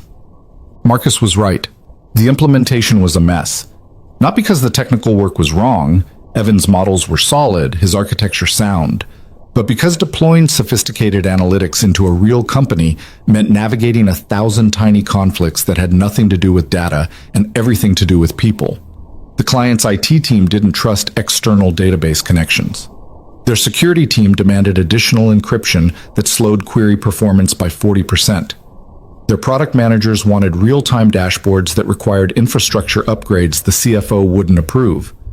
Their executives wanted predictive insights but balked at the statistical disclaimers that came with any forecasting model. Evan spent his days in meetings, explaining technical constraints to non-technical stakeholders, negotiating resource allocation with departments that had conflicting priorities, mediating between the client's teams when they couldn't agree on requirements. He wrote documentation, revised specifications, built proofs of concept, and explained the same concepts 5 different ways to 5 different audiences. And every evening, he presented his progress to Marcus, who found something wrong every single time. Your integration testing is incomplete. What happens if their staging environment doesn't match production? Your training materials are too technical. The executives won't understand half of these terms. Your timeline has no buffer. What happens when, not if, when something breaks? It was exhausting, maddening, humbling in ways Evan hadn't expected. He'd proven he could build elegant models in isolation. Now he was learning that elegant models meant nothing if they couldn't survive contact with messy reality. But slowly, grudgingly, things started working. The IT team approved the database connections after Evan spent 2 days documenting every security protocol. The dashboards went live with acceptable performance after Evan rewrote the queries to be more efficient. The executives started trusting the predictions after Evan showed them how to interpret confidence intervals instead of treating forecasts as certainties. And the client's retention rate, the real one, the honest one, started improving. 6 weeks into implementation, Evan pulled the weekly numbers and felt something unfamiliar spike in his chest. Hope mixed with cautious pride. The churn prediction model had identified 200 high-risk users. The client's retention team had reached out with targeted interventions, customized onboarding help, feature tutorials, direct support. 73% of those users were still active. Without intervention, the model predicted only 32% would have stayed. It was working, actually working. Evan included the results in his Friday presentation to Marcus, trying to keep his voice professional despite the excitement humming under his skin. Marcus studied the numbers without expression. Then he looked up. This is good work, Evan. It was the first time Marcus had called him by his first name in a professional context, the first time he'd given unqualified praise. Thank you, Evan managed. Don't let it go to your head. 6 weeks of success doesn't guarantee 6 months. But Marcus's tone had softened. That said, you've exceeded my expectations. I wasn't sure you could handle the operational complexity of enterprise implementation. I was wrong. He paused. I'm recommending you for permanent position after your probationary period ends. Full senior analyst, not provisional. Evan felt his throat tighten. I don't know what to say. Say you'll keep doing the work. Marcus stood. And Evan? Thank you for proving that I can learn something too. I've spent 15 years believing credentials were the only path. You've shown me there's another way. That's valuable. He walked out before Evan could respond, saw some... That evening, Evan picked up Mia from the after-school program he could finally afford, one with homework help and art classes instead of just childcare. and took her to the zoo. The real zoo, not just the free park with the duck pond. They saw elephants and tigers and polar bears, and Mia's delighted laughter made everything, the stress, the politics, the constant pressure, worth it. "Daddy?" Mia asked as they watched the penguins. "Are you happy now?" Evan looked down at his daughter, at her light-up sneakers and her new backpack, and the ice cream cone she'd asked for without worrying whether they could afford it. "Yeah, sweetheart," he said softly. "I think I am." His phone buzzed. A text from Camille. "Board meeting Monday. They want to see Project Horizon results. You'll present." Evan stared at the message. The board. The people who decided the firm's direction, who held the real power. Another test. Another chance to prove he belonged. He typed back, "I'll be ready." Mia tugged his hand. "Daddy, look! The penguin is swimming!" Evan put his phone away and watched the penguins with his daughter, letting himself have this moment of simple happiness before Monday's pressure returned. He'd spent 4 years working toward this. 4 years of late nights and sacrifice, and refusing to accept that his starting point determined his ending point. And now, finally, he was beginning to see what was possible when someone gave you not just a chance, but the tools to actually use it. Monday morning arrived with the kind of cold that made Chicago feel personal, like the wind off the lake was testing whether you really belonged here.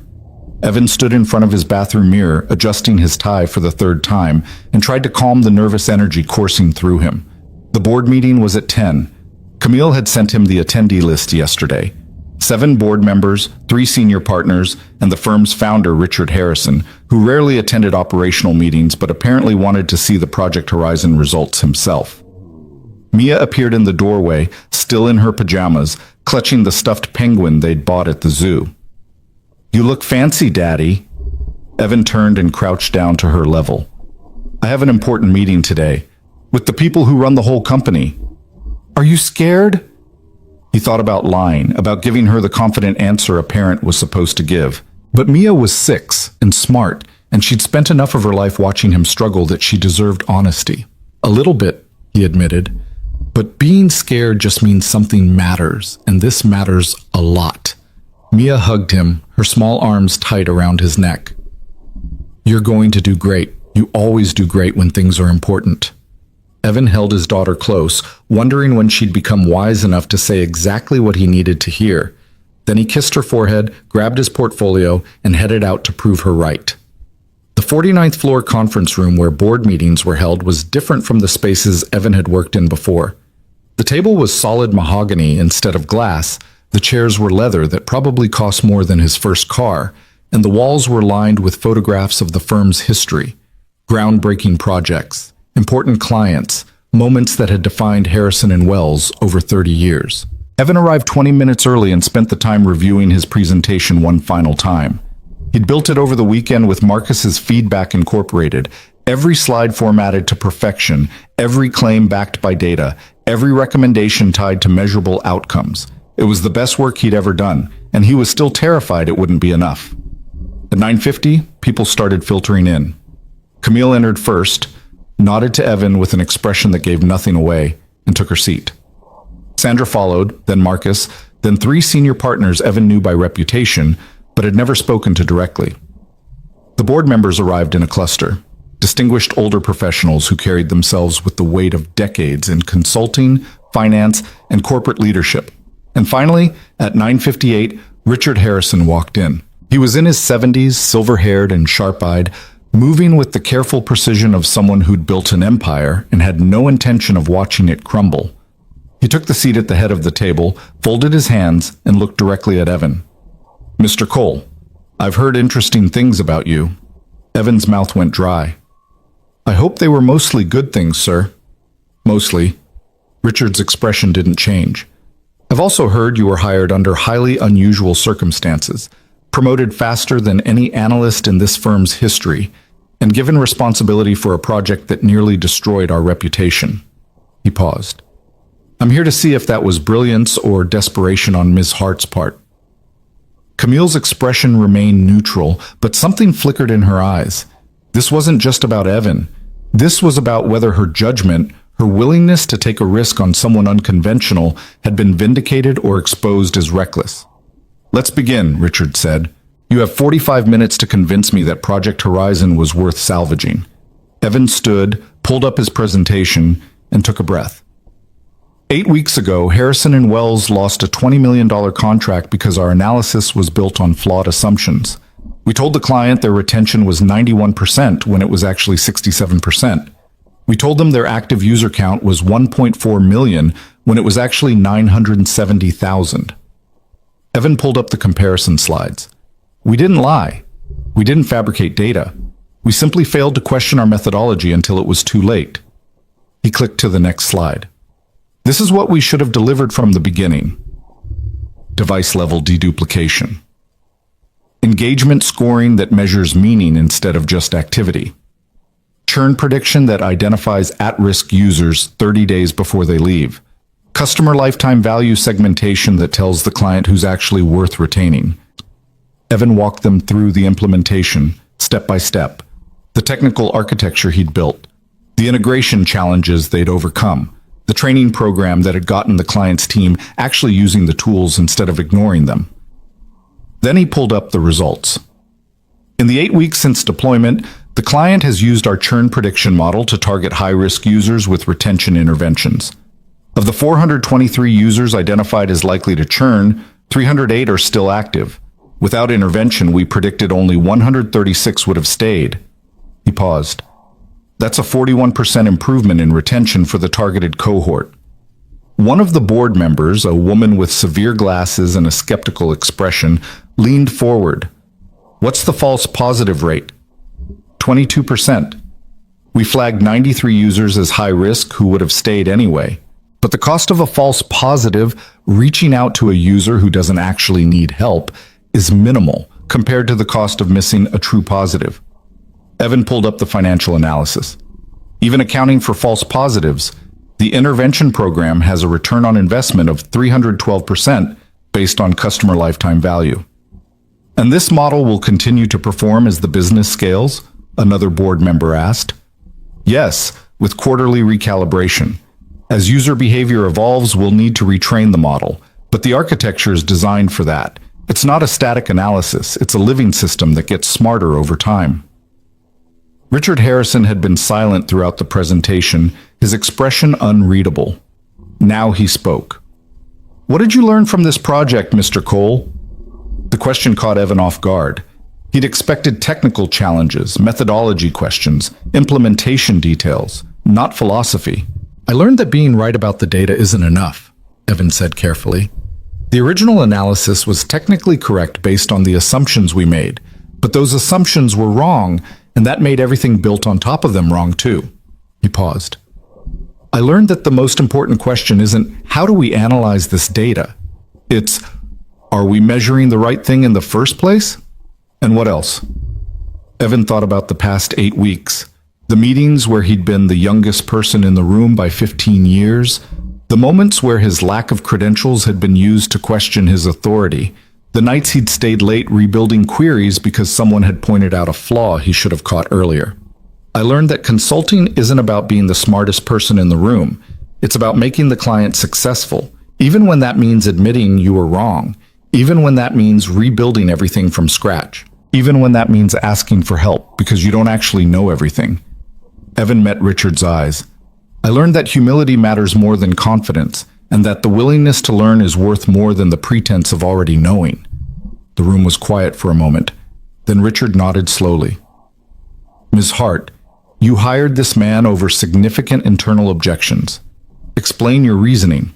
Camille didn't hesitate. Because he saw in 30 seconds what our entire analytics team missed in 3 months.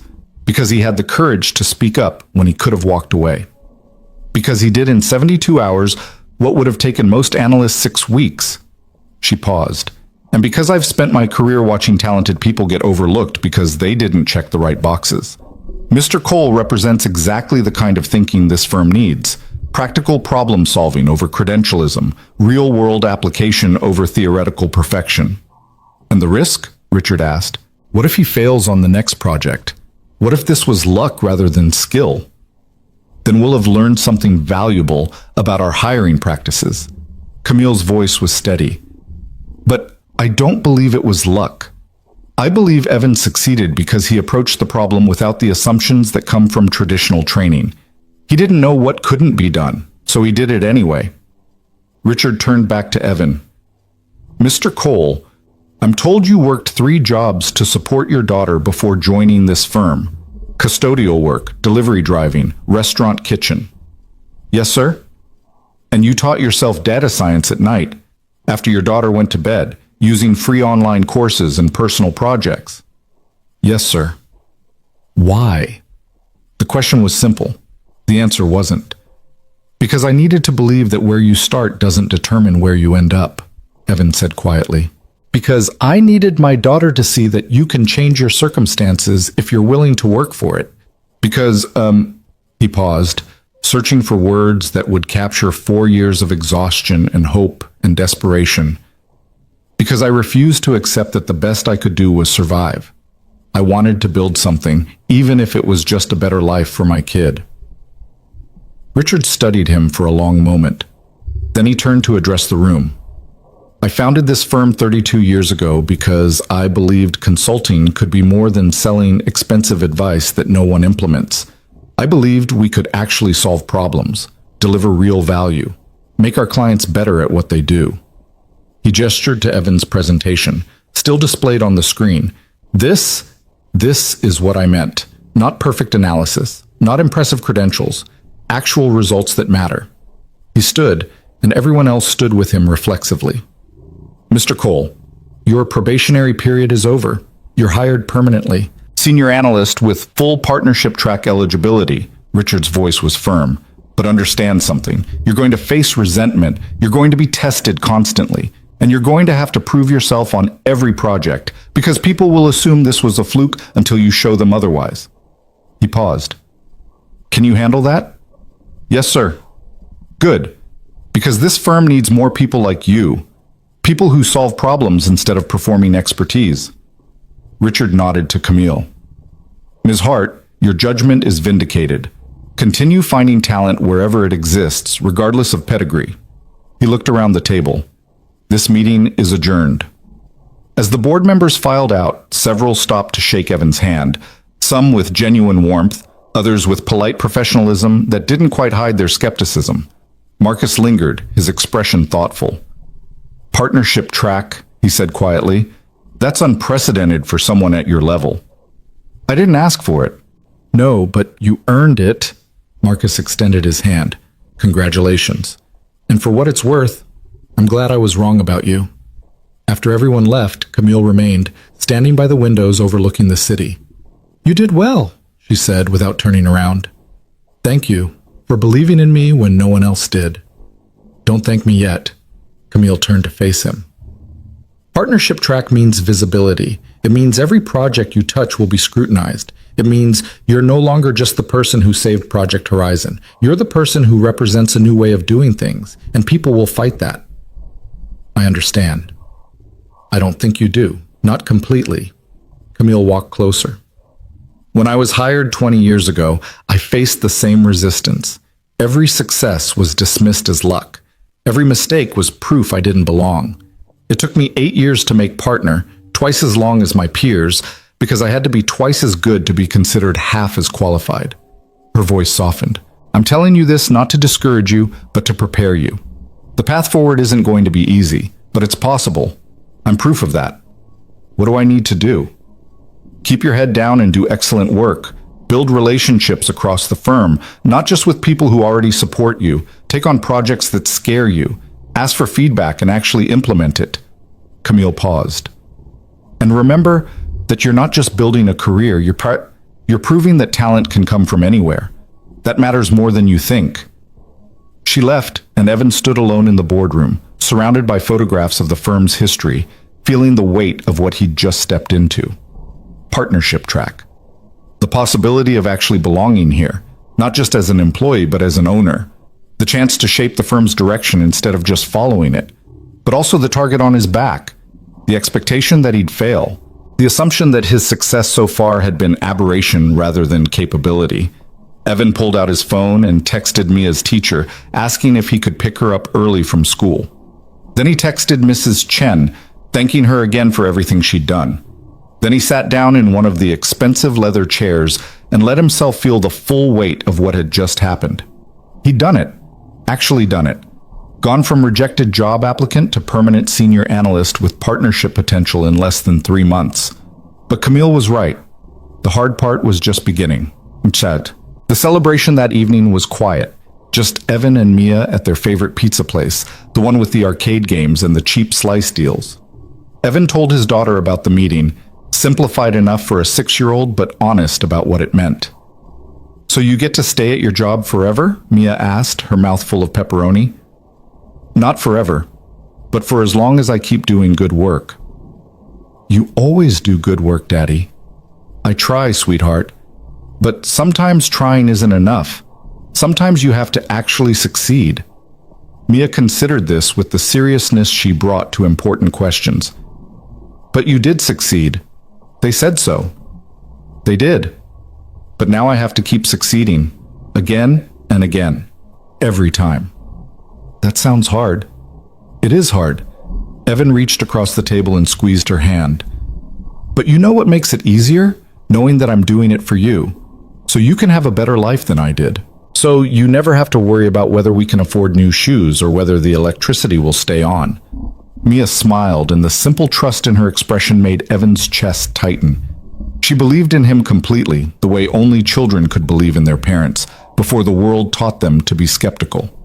He couldn't fail her, wouldn't fail her. Whatever it took. The next morning, Evan arrived at the office to find an email from Justin Kellerman waiting in his inbox. The subject line read, "Wellington Industries, new client opportunity." Evan opened it, his stomach already tightening with anticipation. The email was brief and carefully neutral. Wellington Industries, a mid-sized manufacturing company, was looking for help optimizing their supply chain analytics. The project was worth $8 million over 18 months.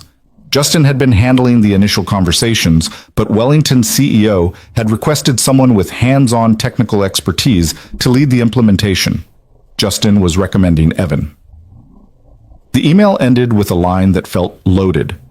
"This would be a good opportunity to prove your capabilities extend beyond crisis intervention. Let me know if you're interested." Evan read it 3 times, looking for the trap.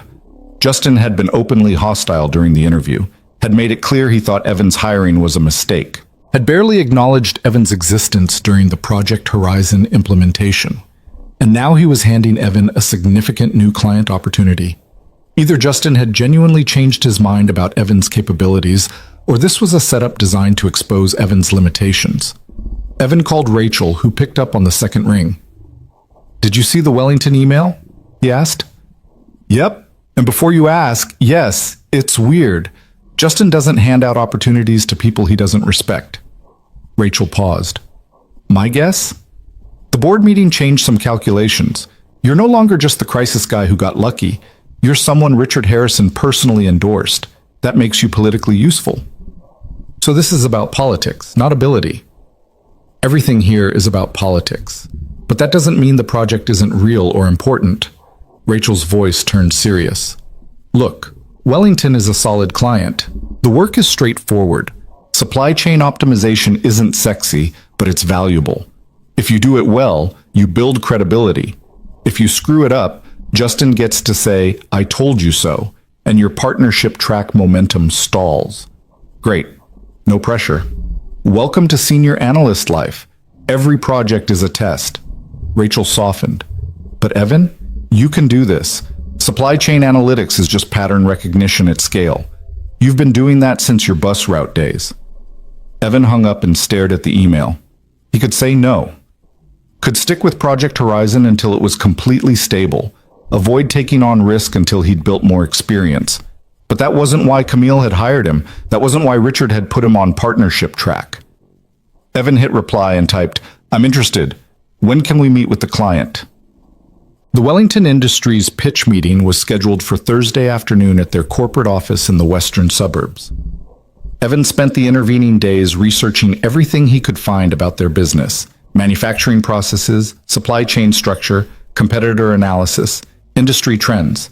He built a preliminary framework for how he'd approach the analysis, identified potential data sources, and prepared questions about their current analytics capabilities. Marcus reviewed his prep work Wednesday evening, his expression thoughtful. "This is solid," Marcus said, "but you're approaching it like a technical problem. Supply chain optimization is as much about human behavior as data patterns. The bottlenecks are usually political, departments hoarding information, managers protecting territory, workers resisting changes that might cost them overtime. So how do I address that? You listen first. You ask about their processes, their pain points, their previous attempts to improve things. You let them tell you what's broken instead of assuming you already know." Marcus pulled up a note on his computer. "I've worked with Wellington's operations director before. He's defensive, territorial, and deeply skeptical of consultants. If you come in acting like the expert who's going to fix everything, he'll sabotage you.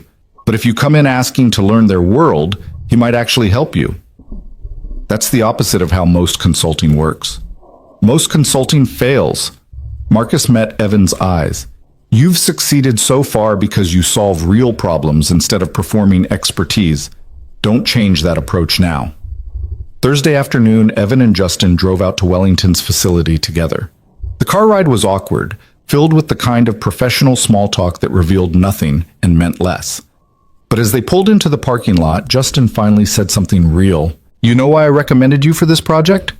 I've been wondering about that. Because Richard Harrison told the senior partners that people like you are the firm's future. And I'm practical enough to recognize when the political winds have shifted." Justin's tone was matter of fact. "I still think your hiring was premature. I still think credentials matter. But I also recognize that you've delivered results, and in consulting, results are currency." He paused. "So I'm giving you this project because it serves my interest to have you succeed. If you do well, I look smart for recognizing your talent. If you fail, I look smart for having predicted it. Either way, I win." Evan appreciated the honesty, even if the calculation behind it was cold. "And if I succeed beyond expectations? Then I'll have learned something about my own biases, which would be valuable." Justin pulled into a parking space. "Just don't make me regret this." Wellington's operations director, a man named Tom Brennan, met them in the lobby with the enthusiasm of someone who'd been mandated to participate in a meeting he thought was pointless. He was in his 50s, with the weathered look of someone who'd spent decades on factory floors, and his handshake had the calluses to prove it. "Mr. Kellerman, good to see you again." Tom's voice was polite but cool. Then he turned to Evan. "And you must be the data guy." "Evan Cole. Thanks for meeting with us." "Let's be clear about something up front." Tom crossed his arms. "I've sat through 6 different consulting pitches over the past 5 years. Every one of them promised to revolutionize our supply chain. Every one of them delivered PowerPoint presentations that looked great and recommended changes that didn't work in the real world. So forgive me if I'm skeptical." "I would be too," Evan said. "Can I ask what specifically didn't work about those recommendations?" Tom blinked, clearly not expecting that response. "What?" "You said the changes didn't work in the real world. I'm curious what the gap was between what they recommended and what actually happened." "They didn't understand our constraints." Tom's voice carried the weight of old frustrations. "One firm told us to implement just-in-time inventory management. Great in theory, except our suppliers are unreliable and we have hard customer deadlines. We can't afford to run lean and miss shipments. Another firm wanted us to centralize procurement. Sounds efficient, except our plants make completely different products with completely different materials. The centralized buyers didn't understand what any of the plants actually needed. So the analysis was technically correct, but practically useless." "Exactly." Tom studied Evan more carefully. "You've seen this before?" "Different industry, smaller scale, but yes. I've made the mistake of building models that work beautifully on paper and fail immediately in reality." Evan paused. "That's why I'd like to spend time learning how your operation actually works before making any recommendations. Not watching from a conference room, actually on the floor, talking to the people who do the work every day." Tom's skepticism didn't disappear, but it softened. "Most consultants don't want to get their hands dirty. Most consultants haven't worked 3 jobs to pay rent. I'm comfortable with dirty hands." Something shifted in Tom's expression. Not quite approval, not yet, but the beginning of respect. All right, let me show you the facility. For the next 3 hours, Tom walked them through Wellington's operation. The receiving docks where raw materials arrived on unpredictable schedules. The production floors where workers had developed unofficial workarounds to deal with inventory shortages. The quality control stations where delays cascaded when parts didn't meet specifications. The shipping department where last-minute expediting had become standard practice. Evan took notes, asked questions, and listened more than he talked. He noticed patterns, the way materials sat waiting at certain bottlenecks, the frequency of rush orders that disrupted normal workflow, the tension between production managers who wanted inventory buffers and finance people who wanted to minimize carrying costs. And he noticed something else. The workers knew exactly where the problems were. They'd been living with them for years, developing coping strategies and informal solutions, but no one had ever asked them what they thought should change. When the tour ended, Tom brought them back to the conference room where Wellington's executive team was waiting, the CEO, CFO, and VP of operations. So, the CEO said, a woman named Patricia Morgan who radiated the brisk efficiency of someone who'd built her career making tough decisions. What's your assessment? Evan glanced at Justin, who gave a subtle nod that meant, your show. I can't give you a full assessment after 3 hours, Evan said carefully, but I can tell you what I'd want to investigate. Your supply chain issues aren't primarily about optimization algorithms or inventory models. They're about information flow. Your suppliers don't communicate delivery schedules reliably. Your production teams don't have visibility into what's in transit. Your procurement decisions are made based on historical data that doesn't reflect current conditions. He pulled out his notepad. Before we talk about analytic solutions, I'd want to understand why information moves so slowly through your system. Because the fastest supply chain in the world doesn't help if you're making decisions based on outdated information. Patricia leaned back. That's a different answer than we usually get. Most consultants probably told you to implement sophisticated forecasting models or optimize your order quantities. Every single one of them. And did any of those implementations succeed? No. Patricia's smile was thin, which is why I'm asking what makes you different. Evan thought about the past 3 months, about learning that technical excellence meant nothing without practical application, about discovering that the hardest part of solving problems wasn't finding the right answer, it was understanding the right question. I'm different because I'm not trying to impress you with how smart I am, Evan said quietly. I'm trying to understand what actually makes your business work, and I'm willing to spend weeks learning your operation before recommending any changes, because premature solutions are worse than no solutions. He met Patricia's eyes. The other consultants failed because they treated your supply chain like a theoretical problem. I want to treat it like a real place where real people are trying to do real work with insufficient information. The room was quiet for a moment. Then Patricia looked at Tom. What do you think? Tom, who'd been leaning against the wall with his arms crossed, straightened slightly. I think he's the first consultant who's asked the right questions. Whether he can deliver the right answers. He shrugged. That remains to be seen, but I'm willing to give him a chance. Patricia turned back to Evan. All right, Mr. Cole, you've got your opportunity. But understand something. We're not interested in another beautiful presentation that doesn't work. We want solutions we can actually implement.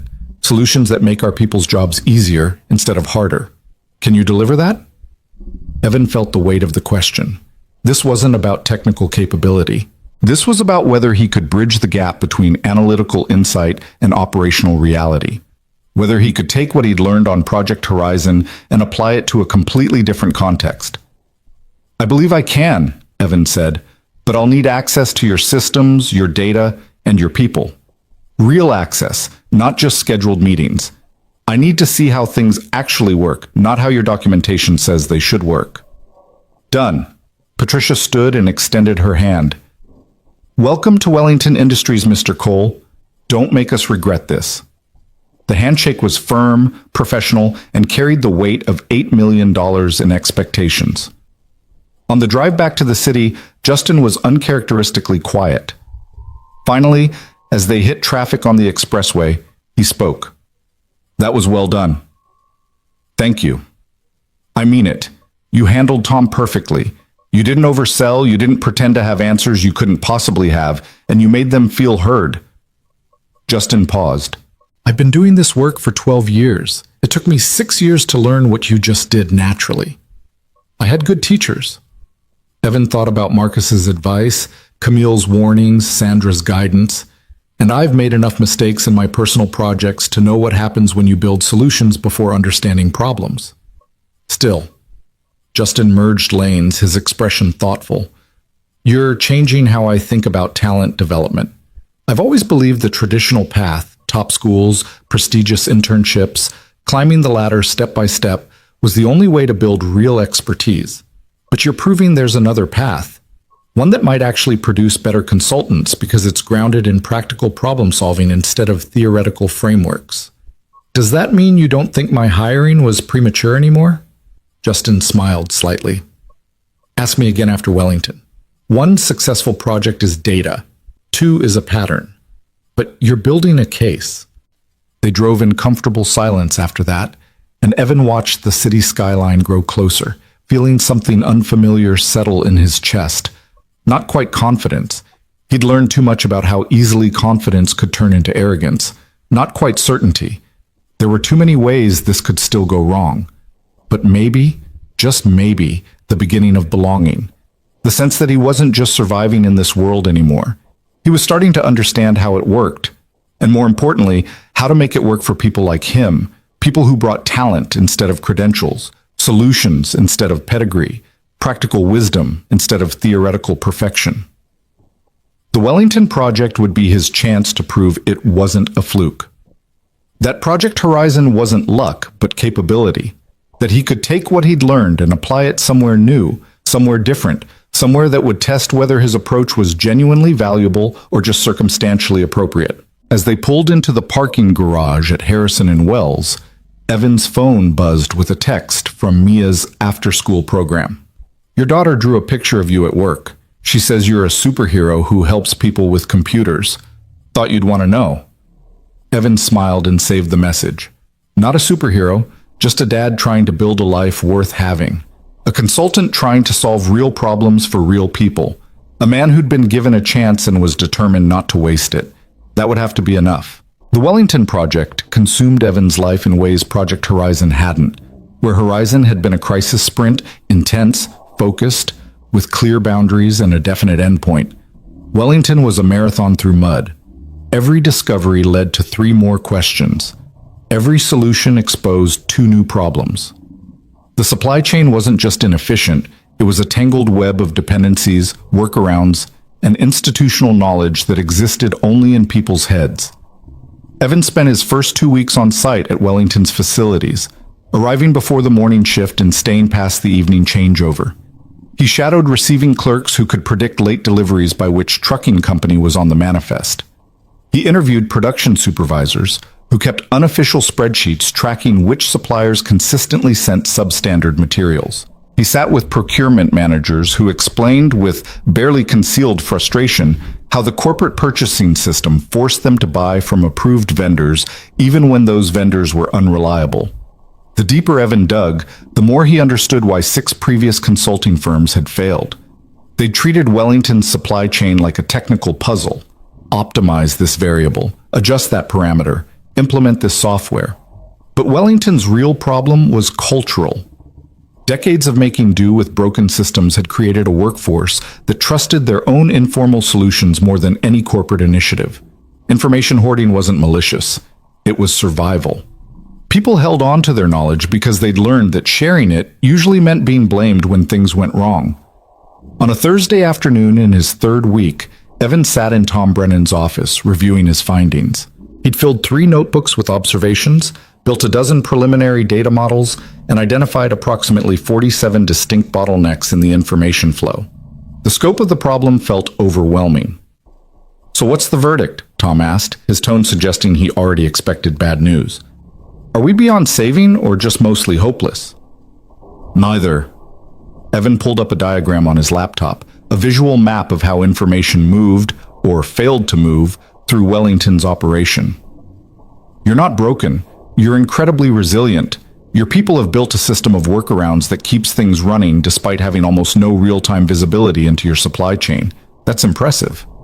But you've hit the limit of what informal solutions can achieve.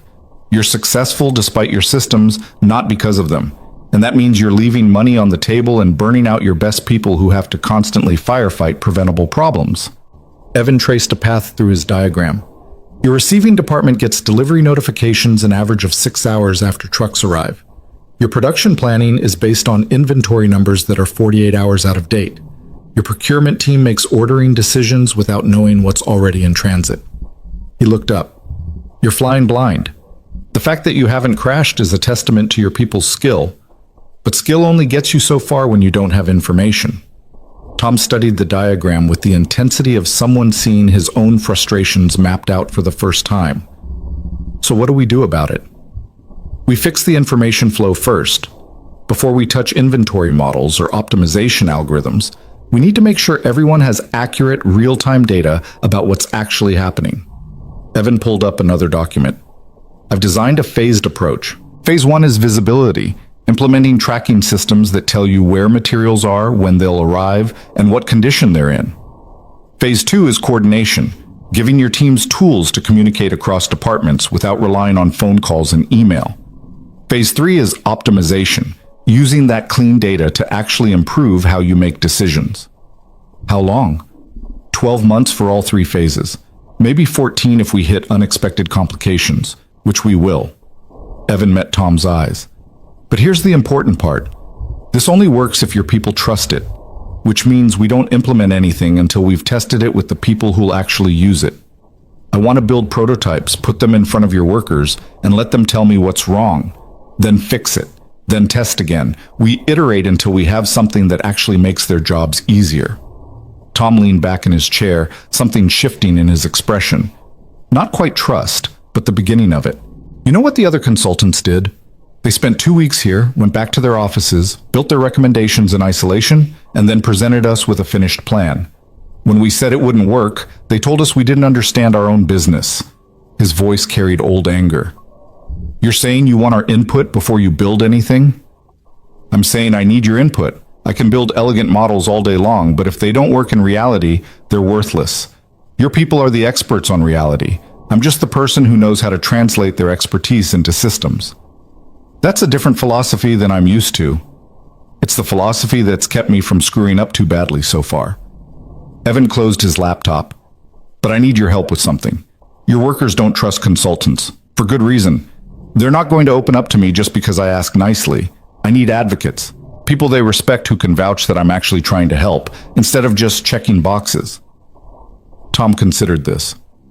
What are you asking? Form a working group. 10 to 15 people from across your operation, receiving, production, quality control, shipping, procurement. People who do the actual work, not just manage it. We meet weekly. I present what I'm building, they tell me what's wrong with it, we fix it together.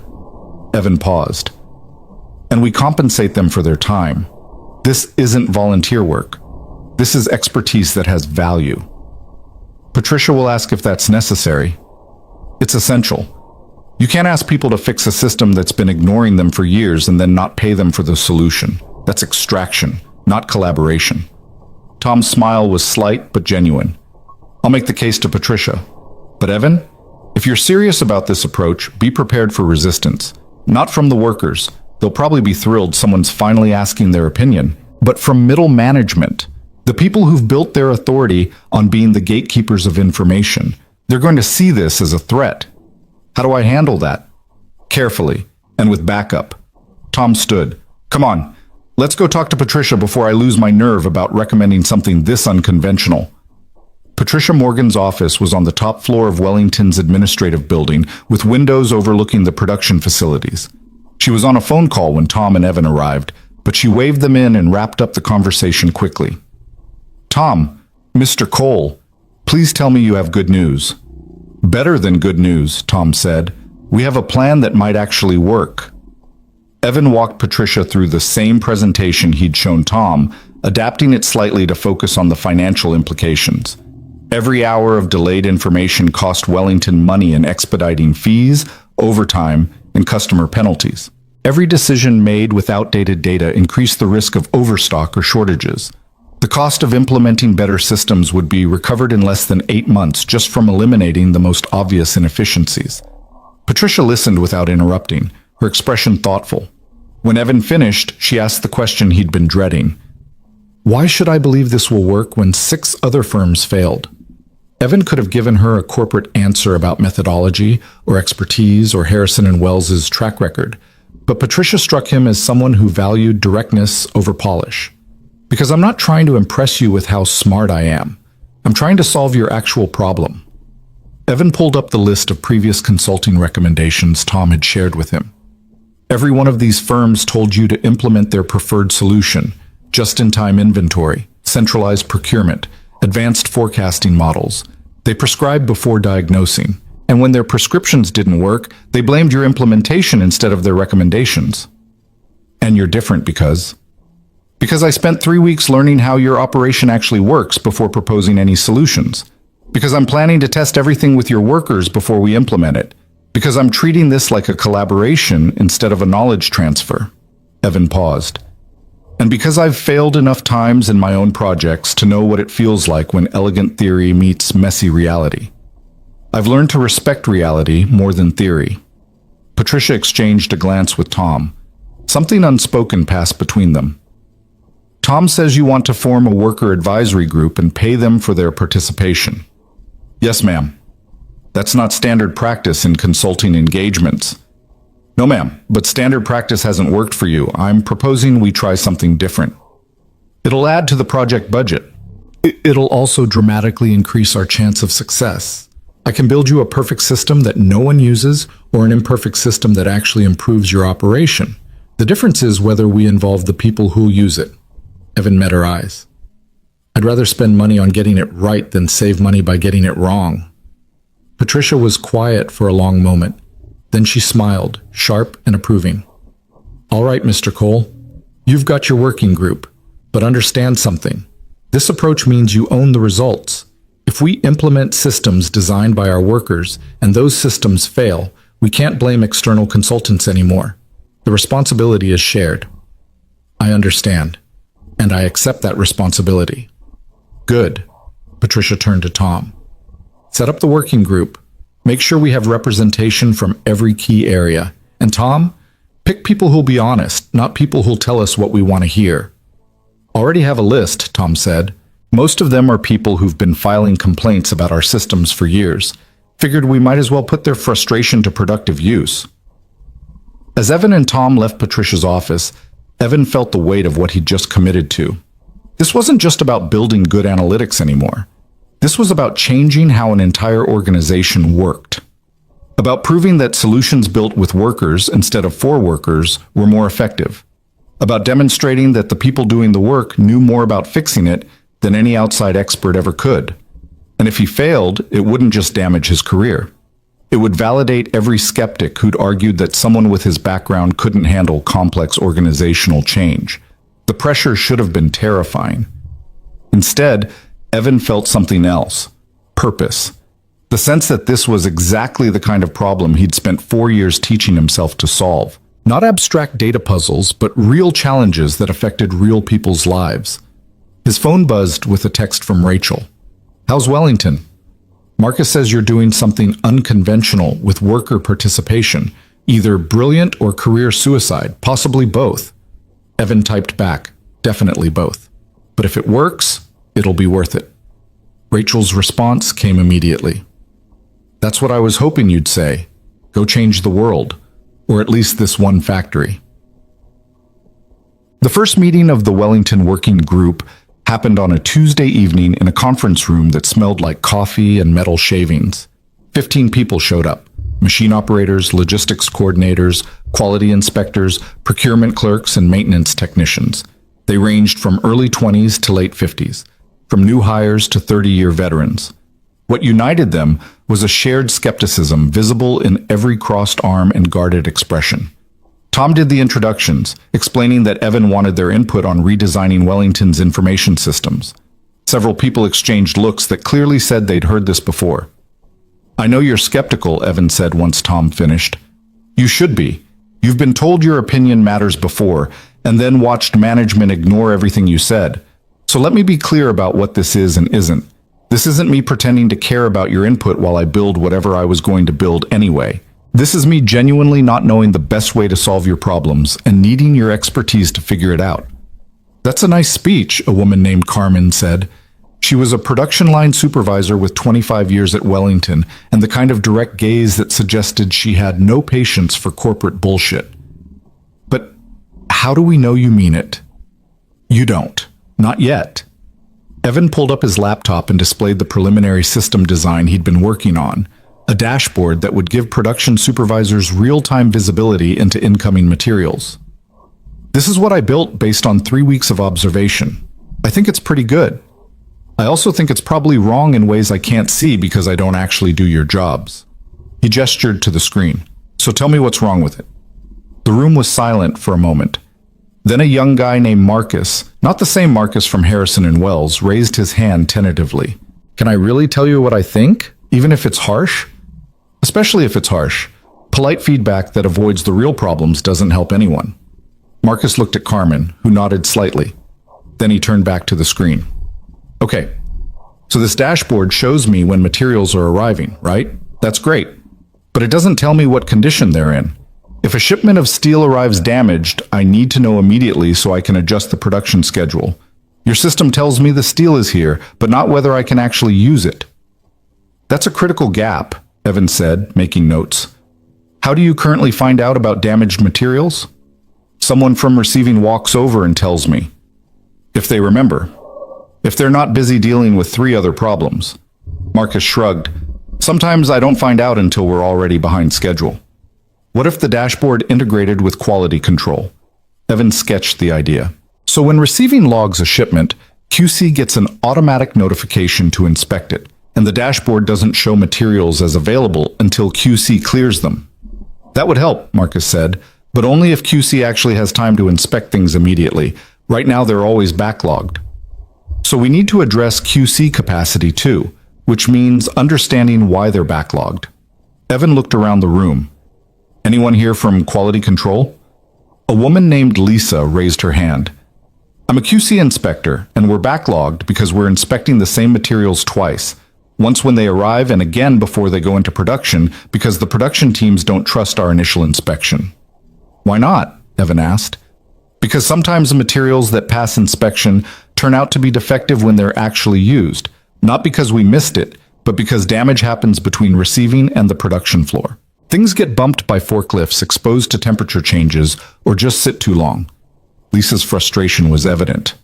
But we get blamed for it, so production teams double-check everything. Which wastes time and makes you seem incompetent even though it's not your fault, Evan said. Exactly.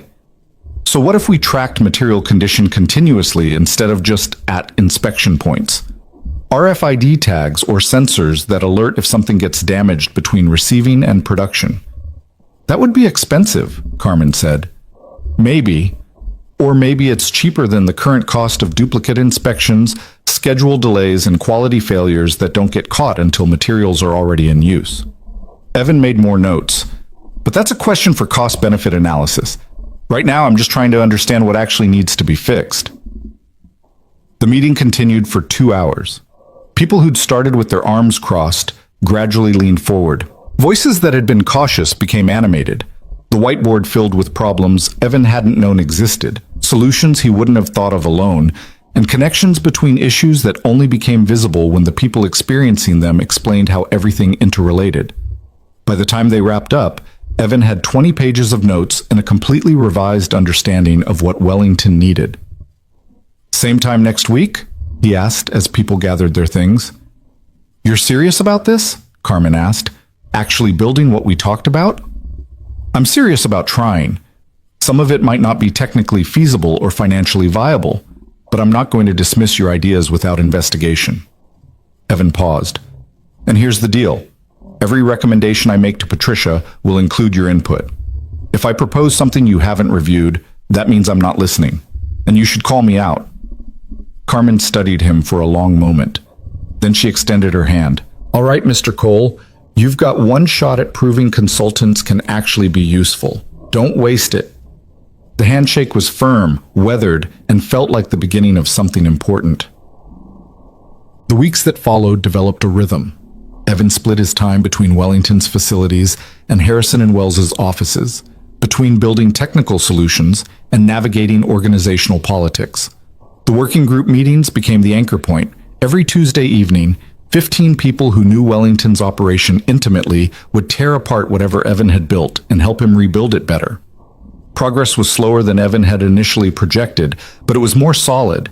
Instead of implementing elegant theories that might fail, they were developing practical solutions that the workers had already pressure tested against reality. The dashboard evolved through 7 major revisions. The material tracking system went through 4 complete redesigns. The procurement coordination tools were rebuilt from scratch twice. But the solution that emerged was something none of the previous consulting firms had delivered, a system that actually reflected how Wellington worked. Marcus at Harrison and Wells reviewed Evan's progress reports with increasing approval. This is good work. Methodical, thorough, properly validated. You're not moving as fast as I initially expected, but the foundation you're building is much stronger. It doesn't feel fast enough, Evan admitted. We're 4 months in and still in phase 1. Phase 1 is the hardest part. Once you have accurate information flowing through the system, phases 2 and 3 will go much faster. Marcus pulled up Evan's timeline. You're actually ahead of where most implementation projects are at this stage. The difference is you're measuring real progress instead of reported progress. Most projects look good on paper and terrible in practice. Yours will be the opposite. The validation helped, but Evan still felt the pressure. Wellington was paying significant consulting fees, and Patricia Morgan was the kind of executive who measured results and outcomes, not effort. She sat in on one of the working group meetings in month 5, watching silently as the team debated the optimal way to handle urgent material requests. Afterward, she pulled Evan aside. This is very different from how consulting usually works. Yes, ma'am. Is that a problem? No. It's refreshing. Patricia's expression was thoughtful. Tom tells me your workers are more engaged than they've been in years. Several people who are considering leaving have decided to stay because they finally feel heard. That's worth something beyond just operational efficiency. I'm glad to hear that, but we still need to deliver measurable results. You will. I can see the foundation you're building. Patricia paused. But Evan, understand something. Not everyone in my organization is happy about this approach. Some of my middle managers feel threatened by workers having direct access to system design. They're worried it undermines their authority. Are you worried about that? No. I'm worried they'll sabotage your implementation to prove they were right. Patricia's voice was serious. Be careful. Document everything. Make sure you have clear approval chains. And if you encounter resistance that feels like it's crossing from skepticism into obstruction, let me know immediately. The warning proved prescient 2 weeks later. Evan arrived at Wellington for a scheduled data integration test, only to find that the necessary system access had been revoked. The IT manager, a man named Doug Stevens, who'd been politely hostile since day 1, claimed it was a security compliance issue that required additional approvals. How long will that take? Evan asked, trying to keep his frustration in check. Hard to say. Could be a few days, could be a few weeks. Our security team is very thorough. Doug's tone suggested he was enjoying this. Evan called Tom, who made calls to IT security, only to discover that no one had actually requested the access revocation. It had been Doug's initiative, justified by a policy interpretation that even security didn't agree with. This is deliberate, Tom said bluntly. Doug's been complaining to anyone who listened that your project is giving workers too much influence over technical decisions. He thinks it sets a bad precedent. What do I do? Document everything, then let Patricia handle it. Tom's voice was grim. This is political now. You can't win a political fight by being right. You need someone with authority to clear the obstacles. Evan wrote a careful email to Patricia explaining the situation, attaching screenshots of the access revocation and the subsequent communications. He kept his tone neutral, focused on facts rather than accusations, and simply noted that the delay would push back the implementation timeline by approximately 2 weeks unless resolved. Patricia's response came 30 minutes later. Meeting tomorrow, 9 a.m. Doug, Tom, you, Me. We're resolving this. The meeting was brief and decisive. Patricia asked Doug to explain his reasoning. Doug gave a lengthy technical explanation about security protocols and compliance requirements. Patricia listened without expression, then turned to her IT security director who'd been asked to attend. Is any of what Doug just said actually required by our security policy? No, ma'am. The access Mr. Cole requested is within normal parameters for external consultants. Patricia turned back to Doug. So you unilaterally decided to interpret policy more strictly than the people who wrote it. I was exercising appropriate caution. You were obstructing a project I personally approved. That's insubordination, not caution. Patricia's voice was cold. Mr. Cole's access will be fully restored by end of day. And Doug, if I hear about any other mysterious compliance issues that coincidentally affect this project, we'll be having a very different kind of conversation. Are we clear? Doug's face had gone pale. Yes, ma'am. After the meeting, Tom walked Evan back to his temporary workspace. That's going to have consequences. Doug isn't going to forget being dressed down in front of everyone. I didn't want to escalate it. You had no choice. Some people can't be reasoned with. They can only be overruled. Tom paused. But watch your back. Doug has allies in middle management. They're going to look for ways to prove your approach doesn't work. The warning was validated repeatedly over the following months. Evan encountered mysterious data quality issues that turned out to be intentional corruptions. Testing schedules were changed without notification. Training sessions were understaffed because managers forgot to communicate attendance requirements. Each incident was small enough to be plausibly deniable, but disruptive enough to slow progress. Evan documented everything, maintained professional composure, and focused on the work. But the constant friction wore on him. He'd expected technical challenges. He'd prepared for analytical complexity. He hadn't fully anticipated the energy required to navigate organizational resistance from people who viewed his success as their failure. On a particularly frustrating Friday, Evan sat in his office at Harrison & Wells after everyone else had left, staring at his status report and feeling the weight of everything threatening to break. His phone rang. Camille. You're still there, she said without preamble. How did you know? Because I know what month 5 of a difficult implementation feels like. Come up to my office. Evan took the elevator to the executive suite. Camille's office door was open, and she gestured him in without looking up from her computer. When she finished typing, she turned to face him. Talk to me. About what? About why you're sitting alone in your office at 7 p.m. looking like you're about to give up. Evan hesitated, then decided honesty was the only approach that made sense with Camille. I'm exhausted, not from the technical work, that's going well, but from constantly having to defend the work from people who want it to fail. I spend half my time doing consulting and half my time managing organizational politics, and I'm not good at politics. No one is good at politics when they start. It's a learned skill, like any other. Camille leaned back in her chair. Let me tell you something I learned the hard way. People resist change for 2 reasons. First, because change is genuinely threatening. It might cost them status, authority, or relevance. Second, because change implies criticism. If things need to be different, it means what they've been doing wasn't good enough. Your project does both. It threatens middle managers' control over information, and it implies their previous systems were inadequate. So what do I do? You acknowledge their concerns while refusing to compromise on what matters. Camille's voice was firm. You can't make everyone happy. Some people will never support your approach because it challenges their worldview. But you can build enough support from other stakeholders that the resistors become irrelevant. Patricia supports you. Tom supports you. The workers support you. That's what matters. She paused. The question is whether you can sustain this long enough to prove it works. Because once you deliver results, the resistance will collapse. But until then, you're going to have to keep fighting. What if I can't sustain it? What if the friction becomes too much? Then you'll have learned something valuable about your limits. But Evan, Camille's expression softened slightly. I don't think you're anywhere near your limits. I think you're just experiencing what everyone experiences when they try to change systems that don't want to change. The discomfort means you're doing something meaningful. If this were easy, anyone could do it. Evan absorbed that, feeling the truth of it settle in his chest. How did you sustain it? He asked. when you were fighting to prove yourself 20 years ago. I remembered why it mattered. Every time someone tried to push me out, I thought about the next person who'd come after me. If I gave up, it would be harder for them. If I succeeded, it would be easier. Camille's voice carried the weight of old struggles. You're not just building a supply chain system, Evan.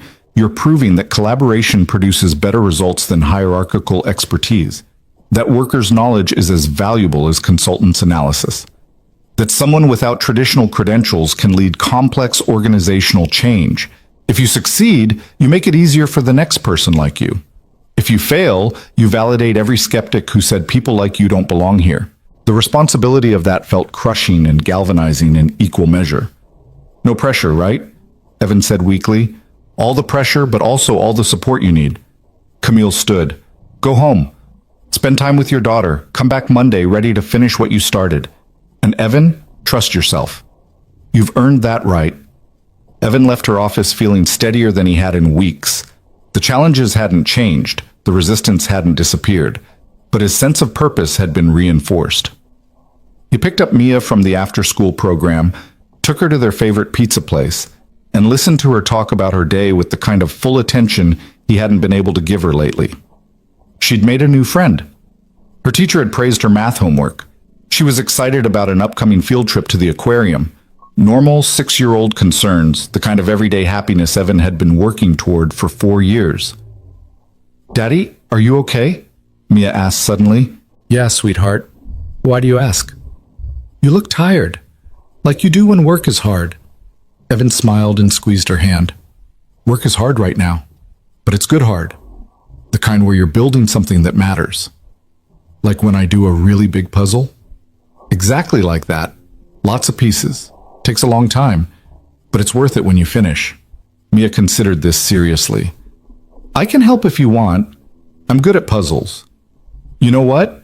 You already help, just by being you, by reminding me why all this matters. Mia beamed, and Evan felt the exhaustion ease slightly. Not disappear, the challenges were still real, the pressure still intense, but perspective returned. He wasn't doing this for abstract professional success.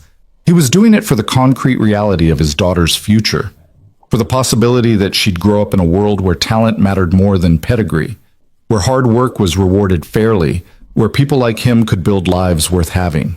That was worth fighting for, worth sustaining the friction, worth proving wrong every skeptic who'd assumed he'd fail. Monday morning, Evan returned to Wellington with renewed focus. The working group met, refined the latest system iteration, and began planning for the first full-scale pilot implementation. The resistance hadn't disappeared, but Evan had stopped letting it define his experience.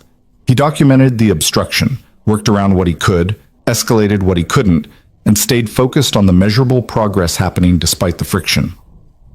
By month 7, the pilot system went live in one production line. Real-time material tracking, integrated quality notifications, automated coordination between receiving and production planning. The workers who'd helped design it trained their colleagues, troubleshot issues as they emerged, and iterated improvements based on actual usage. And slowly, undeniably, things started working better. Production delays decreased by 18%. Material waste dropped by 12%. Worker satisfaction, measured through anonymous surveys, increased significantly. The production line running the pilot became the most efficient in Wellington's facility. Patricia attended a working group meeting in month 8 and watched the team discuss expanding the pilot to additional lines. When the meeting ended, she asked Evan to stay behind. The board wants to see results, she said without preamble. Real numbers, return on investment, timeline for full implementation across all facilities. Evan had been preparing for this conversation. He pulled up the analysis he'd built over the weekend. The pilot line has demonstrated clear improvements. Extrapolating to full implementation across all facilities, we're projecting 23% reduction in delays, 15% improvement in material utilization, and approximately $2.4 million in annual cost savings. Full implementation would take another 12 months, with ongoing costs for system maintenance and worker training. Patricia studied the numbers, her expression thoughtful. That's a 3-year return on investment. Acceptable, but not spectacular. Those are just the direct operational savings. They don't account for worker retention, which has historically been a major cost for you, or the capacity to take on more complex projects because your systems can handle increased coordination requirements, or the competitive advantage of having a supply chain that actually responds to real-time conditions instead of historical averages. Evan paused. The financial case is solid, but the strategic case is stronger. You're building organizational capabilities that your competitors can't match because they're still operating with traditional hierarchical systems. Make that case to my board in 2 weeks.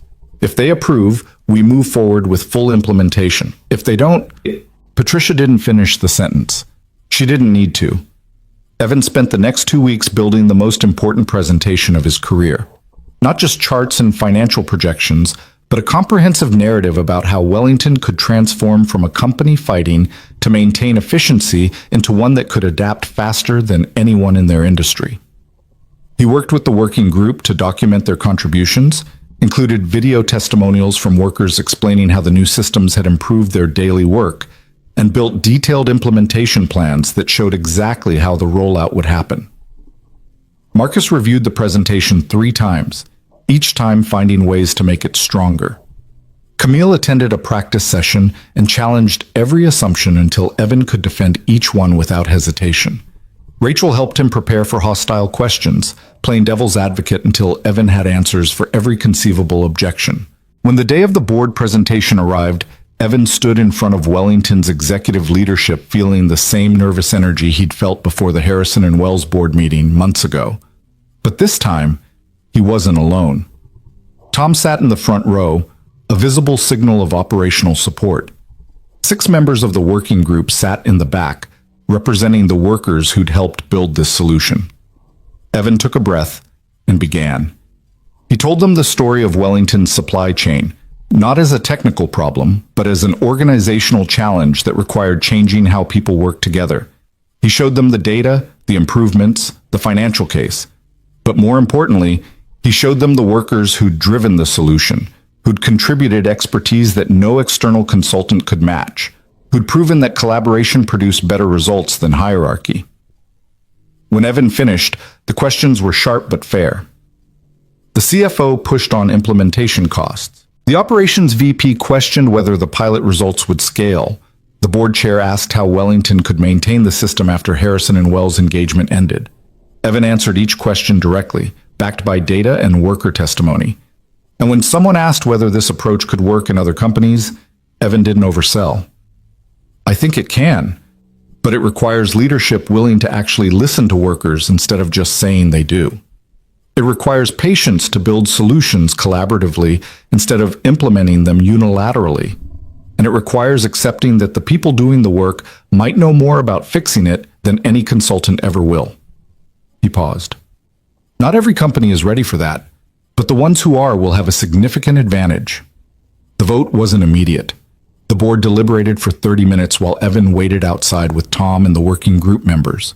When Patricia finally emerged, her expression was carefully neutral. Then she smiled. The board approved full implementation, unanimous vote. They were particularly impressed by the worker involvement. Apparently that's not something they've seen in other consulting engagements. She extended her hand to Evan. Congratulations, Mr. Cole. You've delivered something rare, a solution we actually want to implement.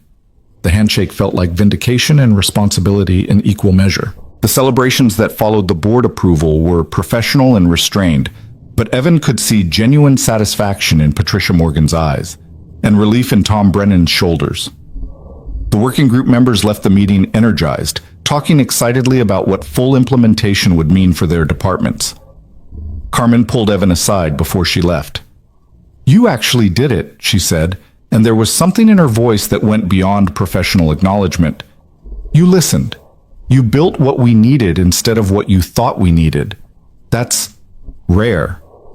"I couldn't have done it without you," Evan said honestly. "Any of you. This was your solution. I just helped translate it into systems. Don't sell yourself short. Plenty of consultants ask for our input and then ignore it. You actually changed things based on what we said. That takes humility most people in your position don't have."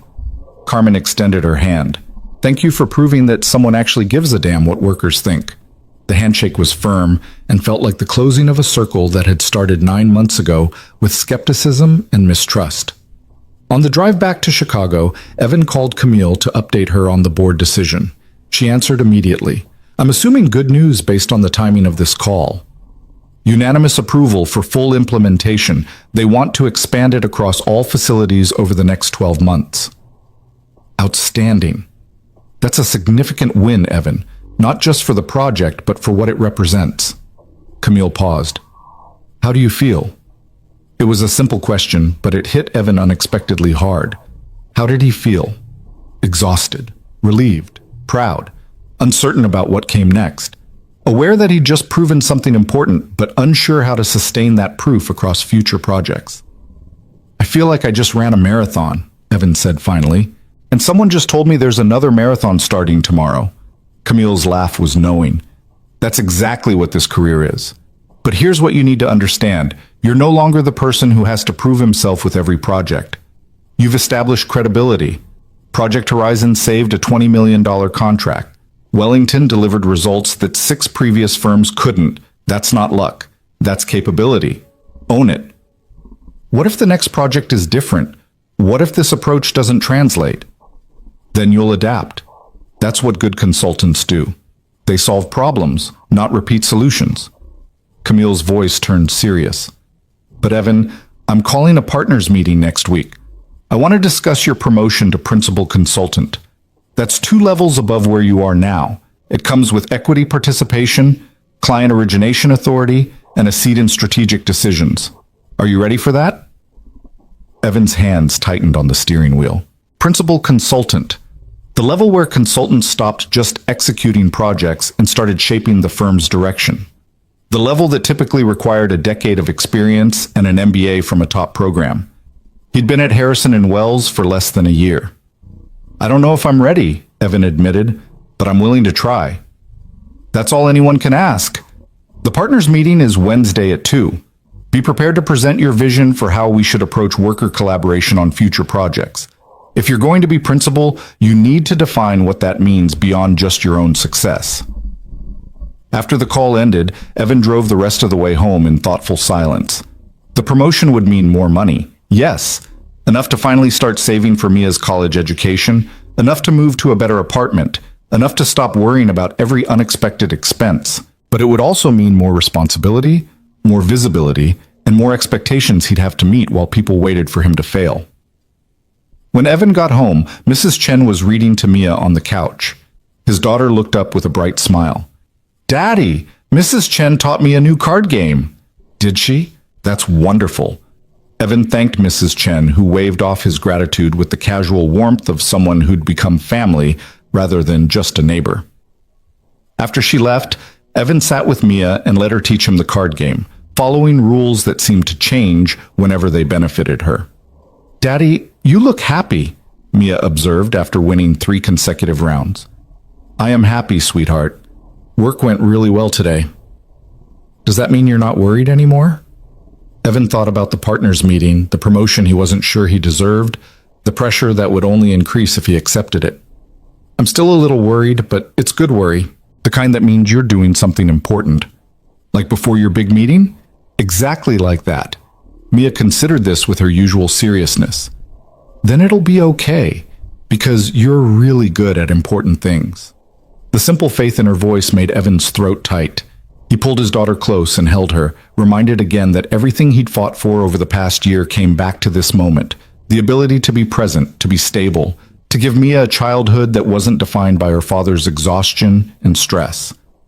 They'd come so far from the thrift store blazer and the scuffed shoes and the desperate hope that someone would give him a chance. But Camille was right. The marathon continued, and Wednesday's partners meeting would determine whether Evan's success had been circumstantial or whether he'd actually transformed into someone who belonged at the highest levels of this firm. The partners meeting took place in the same boardroom where Evan had presented Project Horizon results 9 months ago. This time, the attendees were different. The 7 senior partners who owned Harrison & Wells, including Camille, Sandra Pierce, and Richard Harrison himself. Marcus was there as head of analytics, though he wasn't yet a partner. Justin Kellerman sat across the table, his expression neutral in a way that suggested he'd already formed his opinion, but was waiting to see how the discussion unfolded. Camille called the meeting to order and got straight to the point. We're here to discuss Evan Cole's promotion to principal consultant. I'll let Evan present his case, then we'll discuss. She nodded to Evan. You have 20 minutes. Evan stood, pulled up his presentation, and took a breath. This wasn't about defending his past work. They already knew his results. This was about articulating a vision for how Harrison and Wells should evolve. 9 months ago, I walked into this building as someone with no credentials, no network, and no reason to believe I belonged here. The only thing I had was a willingness to solve real problems in ways that actually worked. Evan pulled up a comparison slide. Traditional consulting says the consultant is the expert who diagnoses problems and prescribes solutions. The client's role is to implement what we tell them. That model produces impressive presentations and mediocre results. He clicked to the next slide, showing the Wellington implementation timeline with worker input integrated at every stage. The model I've developed says the client's workers are experts on their own reality. Our role isn't to tell them what to do, it's to help them build systems that amplify what they already know. We bring analytical rigor and technical capability. They bring operational wisdom and practical constraints. Together, we create solutions that actually work because they're grounded in reality instead of theory. Richard Harrison leaned forward slightly. And you believe this approach scales beyond the 2 projects you've completed? I believe it's the only approach that consistently produces lasting results. Project Horizon succeeded because I listened to the client's feedback and built something responsive to their actual needs. Wellington succeeded because I involved workers who understood problems I couldn't see from the outside. Evan paused. The common thread isn't me being brilliant. It's me being willing to admit what I don't know and collaborate with people who do. That's very humble, one of the senior partners said, a man named Douglas Reeves who'd been with the firm since its founding. But consulting clients pay for expertise. They want consultants who have answers, not consultants who ask questions. They pay for results, Evan corrected gently. Expertise that doesn't produce results is just expensive conversation.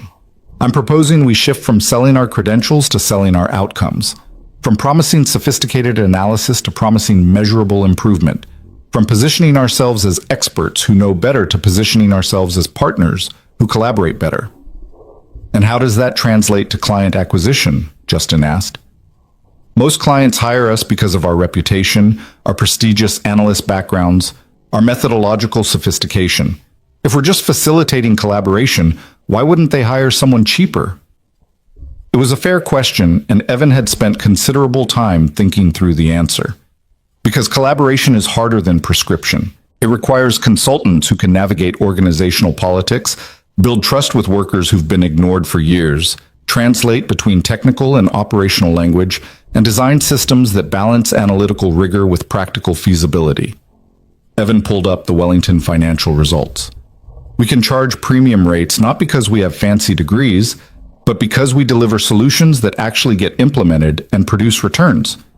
The 6 firms that worked with Wellington before us all had prestigious backgrounds. None of them delivered results. We did. That's worth paying for. The room was quiet for a moment. Then Camille spoke. Evan, what you're describing is essentially a new service line. Worker-centered implementation. If we promoted you to principal, would you be willing to develop this as a formal offering? Build methodologies, train other consultants, bring in new clients who want this approach? The question was loaded. Principal consultants were expected to generate revenue, develop practice areas, and expand the firm's capabilities. Evan would be betting his career that this approach was replicable by others, not just something that worked because of his specific background. Yes, Evan said, but with one condition. We don't just train consultants in the methodology. We change how we hire. We start bringing in people with diverse backgrounds, people who've worked on factory floors, people who've managed logistics operations, people who understand operational reality because they've lived it. We complement our analytical talent with practical expertise. That's a significant cultural shift, Douglas said. This firm has always prided itself on hiring from top programs. And we should continue doing that. But we should also create pathways for people who learned outside those programs. Evan thought about his own journey, about the nights teaching himself at his kitchen table. There's talent everywhere. We're just not looking in all the places it exists. If we change that, we'll have capabilities our competitors can't match. Richard Harrison had been silent throughout the presentation, but now he spoke. Mr. Cole, you're proposing we fundamentally rethink how we approach consulting, that we value outcomes over credentials, that we hire based on capability rather than pedigree, that we position ourselves as collaborators rather than experts. He paused. That's either visionary or naive. Which is it? Evan met his eyes. It's both. It's visionary because it challenges assumptions that haven't been questioned in decades. It's naive because I haven't encountered all the obstacles that will emerge when we try to scale this. But I'd rather be visionary and naive than cynical and stagnant. Richard's expression didn't change, but something flickered in his eyes that might have been approval.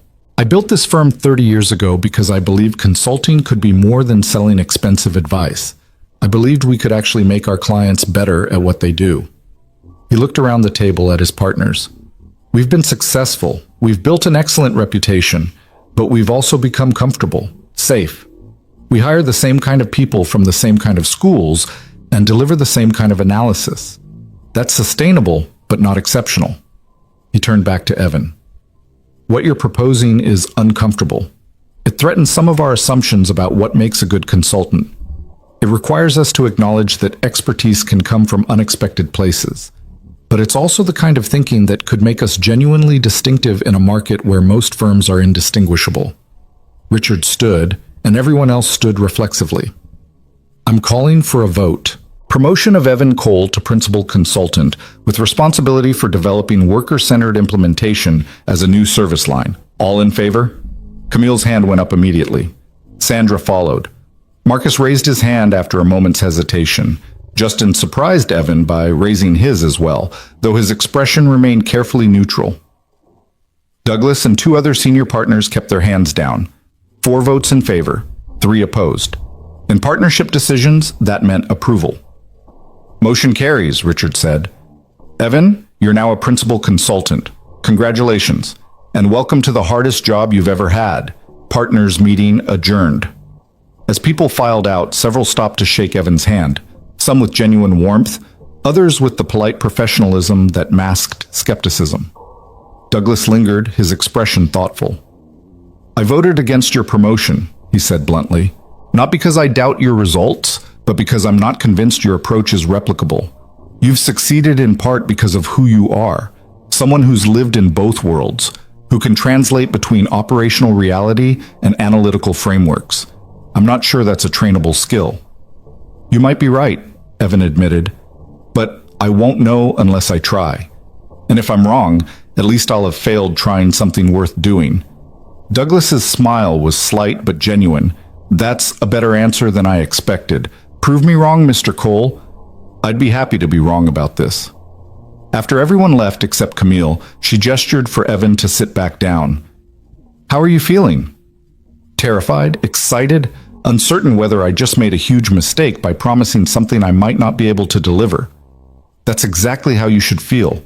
The day you stop being terrified is the day you've stopped pushing yourself hard enough. Camille pulled out a folder. Here's your new compensation package. Principal salary is $180,000 base, plus equity participation that should be worth another $60,000 to $80,000 annually, depending on firm performance.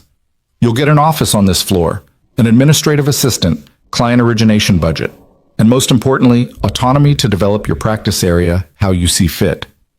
The numbers were staggering. Evan had gone from making $32,000 across 3 jobs to nearly $250,000 in less than a year. It felt surreal, unearned, like something that would be taken away as soon as someone realized they'd made a mistake. I don't know if I'm ready for this, Evan said quietly. No one is ever ready. You just become capable as you go. Camille's voice softened. But Evan, understand what you've signed up for. You're not just responsible for your own projects anymore. You're responsible for training others, for bringing in new business, for representing the firm in ways that extend beyond just technical delivery. That's a different kind of pressure. How did you handle it when you were promoted? Poorly, at first. I tried to do everything myself, burned out within 6 months, and had to learn the hard way that delegation is a survival skill, not a luxury. Camille smiled slightly. You'll make mistakes. You'll overcommit and underdeliver occasionally. You'll discover that some people you thought would support you won't, and some you dismissed will become crucial allies. That's all normal. What matters is whether you learn from it. And if I fail, if this service line doesn't work, then you'll have tried something ambitious and discovered its limitations. That's valuable too. But Evan, Camille's expression turned serious. Don't catastrophize failure. You've already proven you can deliver results. Now you're trying to scale that capability. If it works, you'll have built something significant. If it doesn't, you'll still have your individual success to fall back on. The downside is manageable. The upside is substantial. Evan absorbed that, feeling the weight settle more comfortably. Camille was right. He was betting on an ambitious vision, but he wasn't betting everything. And even if the service line failed, he'd still have proven that his initial success wasn't a fluke. That was enough to build on. The weeks that followed were a blur of new responsibilities. Evan moved into his office on the 49th floor, hired Rachel as his practice area deputy since she'd been invaluable on both previous projects, and started developing formal methodologies for worker-centered implementation. He wrote training materials, conducted workshops for other consultants, and began conversations with prospective clients who'd heard about Wellington's results.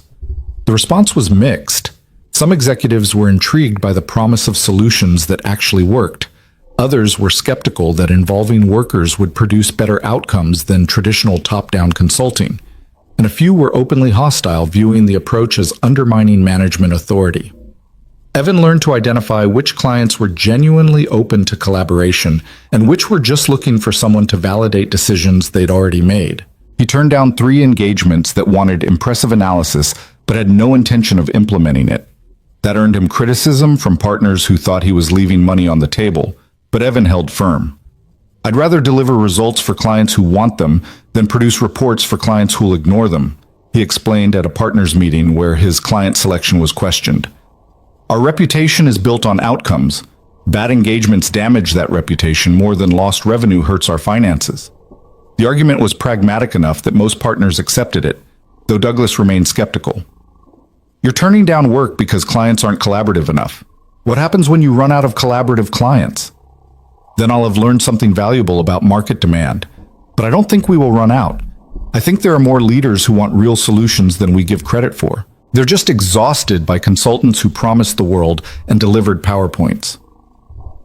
6 months into his role as principal, Evan brought in his first major client, a healthcare system struggling with patient flow optimization. The engagement was worth $12 million over 2 years and explicitly requested the worker-centered approach after their COO had spoken with Patricia Morgan at an industry conference. Evan assigned 2 consultants to the project, one from a traditional top-tier MBA program, one who'd spent a decade as a hospital administrator before transitioning into consulting. The pairing worked remarkably well. The MBA consultant brought analytical rigor and modeling expertise. The former administrator brought operational wisdom and the ability to speak the language of healthcare workers. By month 4, they delivered preliminary results that exceeded the client's expectations. Patient wait times decreased by 21%. Staff satisfaction improved significantly. The engagement became a case study that Evan used to demonstrate the approach to other prospective clients. But not every project succeeded.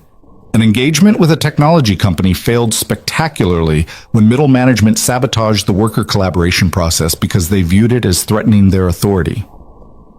Despite Evan's best efforts to navigate the politics, the project collapsed after 6 months with minimal results and a dissatisfied client. The failure hurt, both professionally and personally. Evan had to present the postmortem at a partners meeting, acknowledging what went wrong and what he'd learned. Douglas was vindicated in his skepticism. This approach works when organizational culture supports it, but many organizations aren't ready for this level of worker involvement. We can't force cultural change through consulting methodology. You're right, Evan admitted. I underestimated the political resistance. I should have identified those warning signs earlier and either addressed them or walked away from the engagement. So what will you do differently next time? Better client qualification, more thorough assessment of organizational readiness before we engage, and clearer executive sponsorship with consequences for leaders who obstruct the process. Evan pulled up his revised methodology. I built a readiness assessment that evaluates not just whether a client wants our approach, but whether their organization can actually support it. We'll use it to screen engagements going forward. The failure had been expensive and embarrassing, but it had also taught Evan critical lessons about the limitations of his approach. Not every problem could be solved through collaboration. Not every organization was ready for worker empowerment, and recognizing those boundaries was as important as pushing against them. Well, a year after his promotion to principal, Evan sat in his office reviewing the practice area's performance. They'd completed 8 engagements, 5 successes, 2 moderate results, 1 failure. Revenue had exceeded projections by 18%. Client satisfaction scores were the highest in the firm, and 3 consultants had specifically requested transfers into Evan's practice area because they wanted to work this way. Rachel knocked on his door frame. "Got a minute?" "Always. What's up?" "Marcus just told me he's recommending you for partner track. Full equity partner, not just principal. That's a 5-year acceleration from normal timing." Rachel's expression was complicated. Proud, concerned, uncertain. "Are you ready for that?" Evan honestly didn't know. Partner meant ownership, yes, but it also meant ultimate accountability. Partners bore financial risk when the firm struggled. They made decisions that affected everyone's careers. They represented Harrison and Wells at the highest levels of business and professional communities. "I'm not sure anyone's ever ready for that," Evan said carefully, "but I appreciate Marcus's confidence." It's not just confidence, it's recognition that you've built something valuable, a practice area that differentiates us from competitors, a methodology that produces results, a reputation that brings in clients. Rachel sat down. "But Evan, partnership also means politics at a whole different level. The partners don't always agree. They have competing visions for the firm's direction. You'll be in the middle of those fights. How do you navigate that?" "Carefully, with integrity, by staying focused on what actually matters instead of getting sucked into ego battles." Rachel paused. "But also by accepting that you can't make everyone happy. Some partners will always see you as the person who got promoted too fast, who represents a threat to how things have always been done. You'll never fully win them over. You just have to outvote them." That evening, Evan picked up Mia from the tutoring program he could now afford, one that would help ensure she stayed on track for college, something he'd never had access to himself. They went to a restaurant nicer than pizza, celebrating nothing in particular except being together. "Daddy, why do you work so much?" Mia asked over dinner, her expression serious in the way that meant she'd been thinking about this for a while. "Because I want to give you a good life, better than the one I had." "But you had a good life, right? You're happy." Evan thought about that, about the years of exhaustion and uncertainty, about working 3 jobs and teaching himself at night, about the constant fear that one unexpected expense would break them, about the desperation that had driven him to keep applying to Harrison and Wells even after repeated rejections. "I'm happy now," he said carefully, "but it was really hard for a long time. I want things to be easier for you. I want you to have opportunities I didn't have. I want you to not have to fight as hard as I did to prove you deserve good things." Mia considered this with her characteristic seriousness. Then she reached across the table and took his hand. "I think you deserved good things all along, Daddy. You just had to wait for other people to see it." The simple wisdom of that statement hit Evan hard. She was right. He'd always had the capability. He'd always had the work ethic and the intelligence and the determination. What he hadn't had was opportunity, access, the chance to prove what he could do. And when someone, Camille, had finally given him that chance, everything had changed. "You're very wise, sweetheart. I get it from you," Mia said matter-of-factly, then returned her attention to her pasta. Evan sat there watching his daughter eat, feeling the full weight of how far they'd come and how much had changed. A year and a half ago, he'd walked into Harrison and Wells in a thrift store blazer, desperate for a chance. Now he was a principal consultant on track for partnership, earning more than he'd ever imagined possible, building a practice area that was changing how the firm operated. But the core of who he was hadn't changed. He was still the person who'd taught himself data science at night, who'd built bus route optimizations and inventory systems because he couldn't stop seeing patterns and wanting to fix things, who'd walked back into that crisis meeting because he'd spotted an error everyone else had missed. The difference was that now people listened when he spoke. Now his ideas had weight. Now he had the platform to prove that talent existed everywhere, not just in prestigious programs and traditional backgrounds. That responsibility felt heavy, but it also felt right. The partners' meeting where they'd vote on Evan's partnership was scheduled for a Wednesday afternoon, 15 months after his promotion to principal. Evan spent the morning reviewing his presentation, not defending his past work, which spoke for itself, but articulating his vision for Harrison and Wells's future. When he entered the boardroom, all 7 current partners were there. Camille at the head of the table, Richard Harrison beside her, Sandra, Marcus, Justin, Douglas, and 2 other senior partners whose support Evan was less certain of. "Let's begin," Richard said without preamble.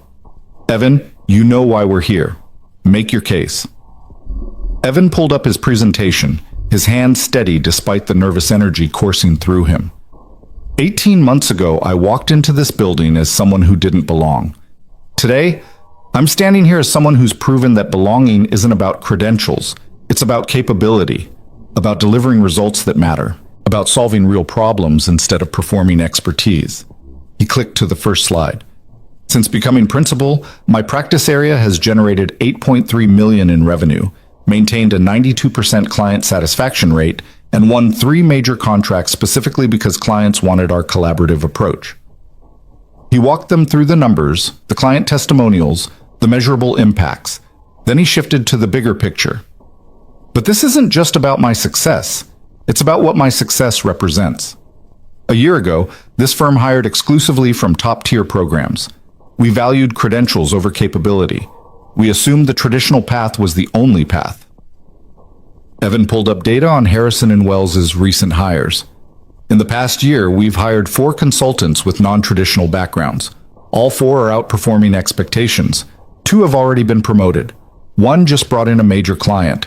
We're proving that talent exists everywhere when we bother to look for it. "And you want us to make this permanent?" Douglas asked. "To fundamentally change our hiring philosophy based on 18 months of results?" "I want us to expand what we consider qualification. Not abandon traditional criteria, but supplement them. Hire the Harvard MBAs and the self-taught analysts. The consultants with prestigious internships and the ones with operational experience. Build a firm that has capabilities our competitors can't match because we're drawing from a broader talent pool." Richard leaned forward. "If we make you partner, you're not just responsible for your practice area anymore. You're responsible for the firm's direction. You'll have a vote on strategy, on hiring, on which clients we pursue. That's significant authority for someone with your tenure." "I understand, and I'm ready for it." "Why should we believe that?" Evan thought about all the ways he could answer that question, about his track record, his results, his demonstrated capability. But what came out was something simpler and more honest. "Because I've already bet my entire career on this firm believing in me. I've worked harder than I've ever worked in my life. I've delivered results that other consultants said were impossible. I've built a practice area from nothing and proven it generates value." He paused. "But more than that, I understand what it means to be underestimated. To have people assume you can't do something because you don't fit their expectations. If I'm partner, I'll spend my career making sure we don't make that mistake with others. That we give chances to people who deserve them, even when they don't look like what we expect talent to look like." The room was quiet. Then Camille spoke. "I've spent 20 years at this firm. I've seen consultants come and go. I've watched people with perfect credentials fail and people with unconventional backgrounds succeed. And I've learned that what matters isn't where someone started. It's what they do with the opportunities they get." She looked around the table. Evan has done more with his opportunities than most partners do in a decade. He's proven his capability repeatedly. He's brought in significant revenue. He's built something genuinely innovative, and most importantly, he's demonstrated the judgment and integrity we should want in firm leadership. "I agree," Marcus said. "I voted against Evan's initial hiring. I was wrong. I've spent the past year watching him build a practice area that's become one of our competitive advantages. He's earned partnership. Justin was next. Evan represents exactly the kind of evolution this firm needs. We've been successful doing things the traditional way, but traditional doesn't mean optimal. If we want to stay competitive, we need to innovate. Evan is innovation embodied. I'm voting yes. Sandra nodded. I'm in favor. Evan has demonstrated everything we should want in a partner: client results, practice development, strategic thinking, and cultural impact. The question isn't whether he's qualified, it's whether we're ready to embrace what his partnership represents. Douglas was silent for a long moment. Then he sighed. I've been skeptical of Evan since day one. I thought his hiring was reckless. I thought his promotions were premature. I thought his approach wouldn't scale. He paused. I've been wrong about all of that. Not completely wrong. His approach does have limitations, but wrong enough that I need to acknowledge it. Evan has delivered results and built something valuable. That deserves recognition. He looked at Evan. I'm voting yes, but I'm also going to keep challenging you because that's how we stay sharp. I wouldn't want it any other way, Evan said. Richard Harrison stood and everyone else stood with him. I founded this firm on the belief that consulting could actually matter, that we could make real differences in how organizations operate, that our work could have lasting impact beyond just generating fees. He looked at Evan. You embody that belief more than anyone I've seen in 30 years. You solve real problems, you deliver real results. You care about making clients actually better, not just looking impressive. He extended his hand. Welcome to partnership, Evan. Don't make us regret this. The handshake was firm and carried the weight of everything Evan had worked toward for the past 18 months, the past 4 years, his entire life. As partners filed out, several stopped to congratulate him. Some with genuine warmth, some with professional courtesy, all acknowledging that something significant had shifted in Harrison & Wells's history. Camille lingered after everyone else left. How are you feeling? Like I just climbed a mountain and discovered there's another mountain behind it. That's partnership, but Evan, Camille's voice was soft. Take a moment to appreciate what you've accomplished. You've gone from rejected job applicant to equity partner in 18 months. That's unprecedented. It's also proof that everything you believed about talent and opportunity was correct. Skills do matter more than credentials. Hard work does create possibilities. People who start with nothing can build something significant. I couldn't have done it without you, without that first chance. I gave you 10 minutes. You did everything else. Camille smiled. But you're right that opportunity matters, which is why I'm asking you to pay it forward. Find the next person who doesn't fit traditional molds but has undeniable capability. Give them their 10 minutes. That's what partnership means. Not just your own success, but creating opportunities for others. I will, Evan promised. I'll spend my career doing exactly that. After Camille left, Evan sat alone in the boardroom for a few minutes, letting the reality settle. Partner, equity owner, voice in strategic decisions, financial security beyond anything he'd imagined possible. But more than that, validation. Proof that the years of exhaustion and uncertainty had been worth it. That refusing to accept limitations had been the right choice. That betting on himself, even when no one else would, had paid off. Evan pulled out his phone and called the one person who deserved to hear this news directly. Mrs. Chen answered on the second ring. Mr. Cole? Is everything all right? Everything is perfect. I just became a partner at Harrison & Wells, which means I owe you everything, because if you hadn't watched Mia during those early days, none of this would have been possible. There was a long pause. Then Mrs. Chen's voice came through, thick with emotion. I knew from the first time I met you that you would do great things. I just had to wait for the world to catch up. Congratulations, Mr. Cole. You've earned every bit of this. After the call, Evan went to pick up Mia early from her after-school program. She came running when she saw him, her backpack bouncing. Daddy, why are you here so early? Because I have good news to celebrate, and I wanted to celebrate it with you. Evan swept her up into a hug. Remember how I told you I was working really hard to build a good life for us? Uh-huh. Well, today I got promoted to partner at my firm, which means we're going to be okay, more than okay. We're going to be stable and secure, and you're never going to have to worry about whether we can afford things. Mia looked at him seriously. Does this mean we can get a dog? Evan laughed, the sound carrying relief and joy and the simple happiness of a problem he could actually solve. Yeah, sweetheart. We can get a dog. They went to the zoo, the real one, not just the free park, and spent the afternoon watching penguins and elephants and polar bears. Evan bought Mia ice cream with extra toppings and let her pick out a stuffed animal from the gift shop. They sat on a bench overlooking the seal pool, and Evan felt the last of the tension that had lived in his shoulders for years finally ease. Daddy? Mia said, leaning against him. Are you happy now? Evan looked at his daughter, at her light-up sneakers and her new backpack and her stuffed penguin clutched in her arms. Thought about the office with his name on it, the partnership agreement he'd sign tomorrow, the financial security that would let Mia pursue whatever dream she developed without limitations.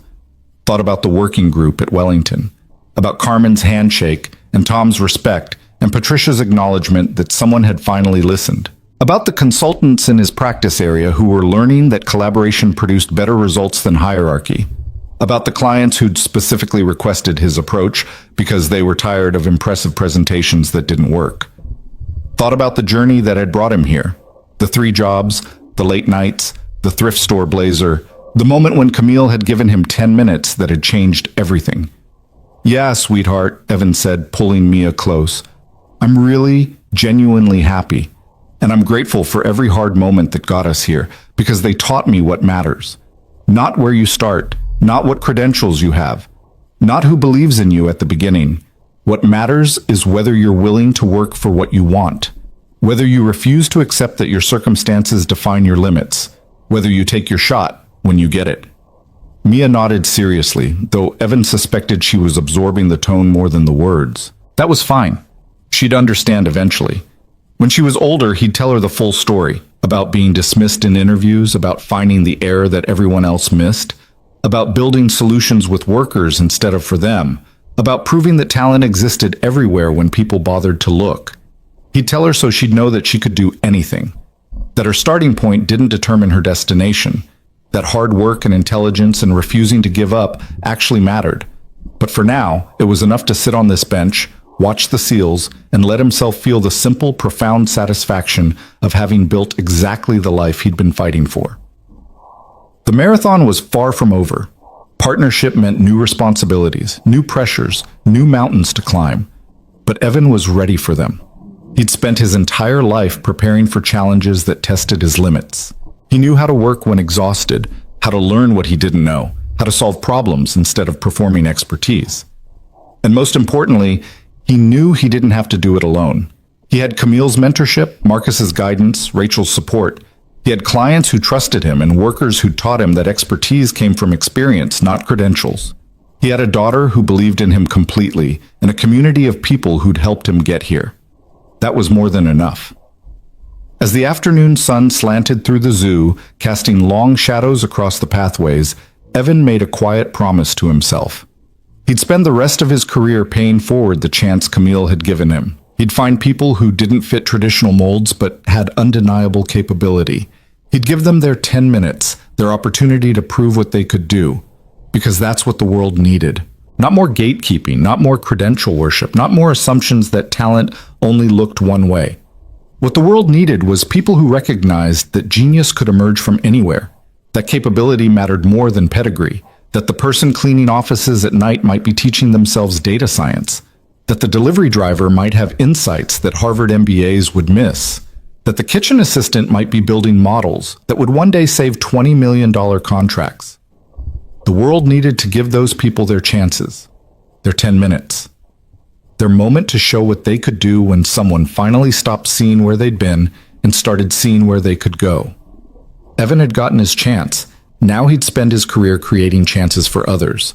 That felt like purpose worth having, a life worth living, a legacy worth building. And as Mia tugged his hand, eager to see the polar bears one more time before they left, Evan stood and followed his daughter toward whatever came next. No longer just surviving, but genuinely thriving. No longer begging to belong, but secure in the knowledge that he'd earned his place through capability, dedication, and the refusal to accept that his starting point defined his ending point. The story that had started with a rejection in a glass and steel tower had become something else entirely. A testament to resilience, a proof that opportunity and talent could transform lives. A reminder that sometimes the person who doesn't look qualified becomes exactly the person you need. Evan Cole had walked into Harrison & Wells wearing a thrift store blazer and scuffed shoes, carrying nothing but determination and self-taught skills. He'd become a partner carrying something far more valuable, the proof that where you start matters less than what you do with where you end up. And that sometimes the best investment a company can make is giving someone a chance to show what they're capable of when they finally get the opportunity they've been working toward all along.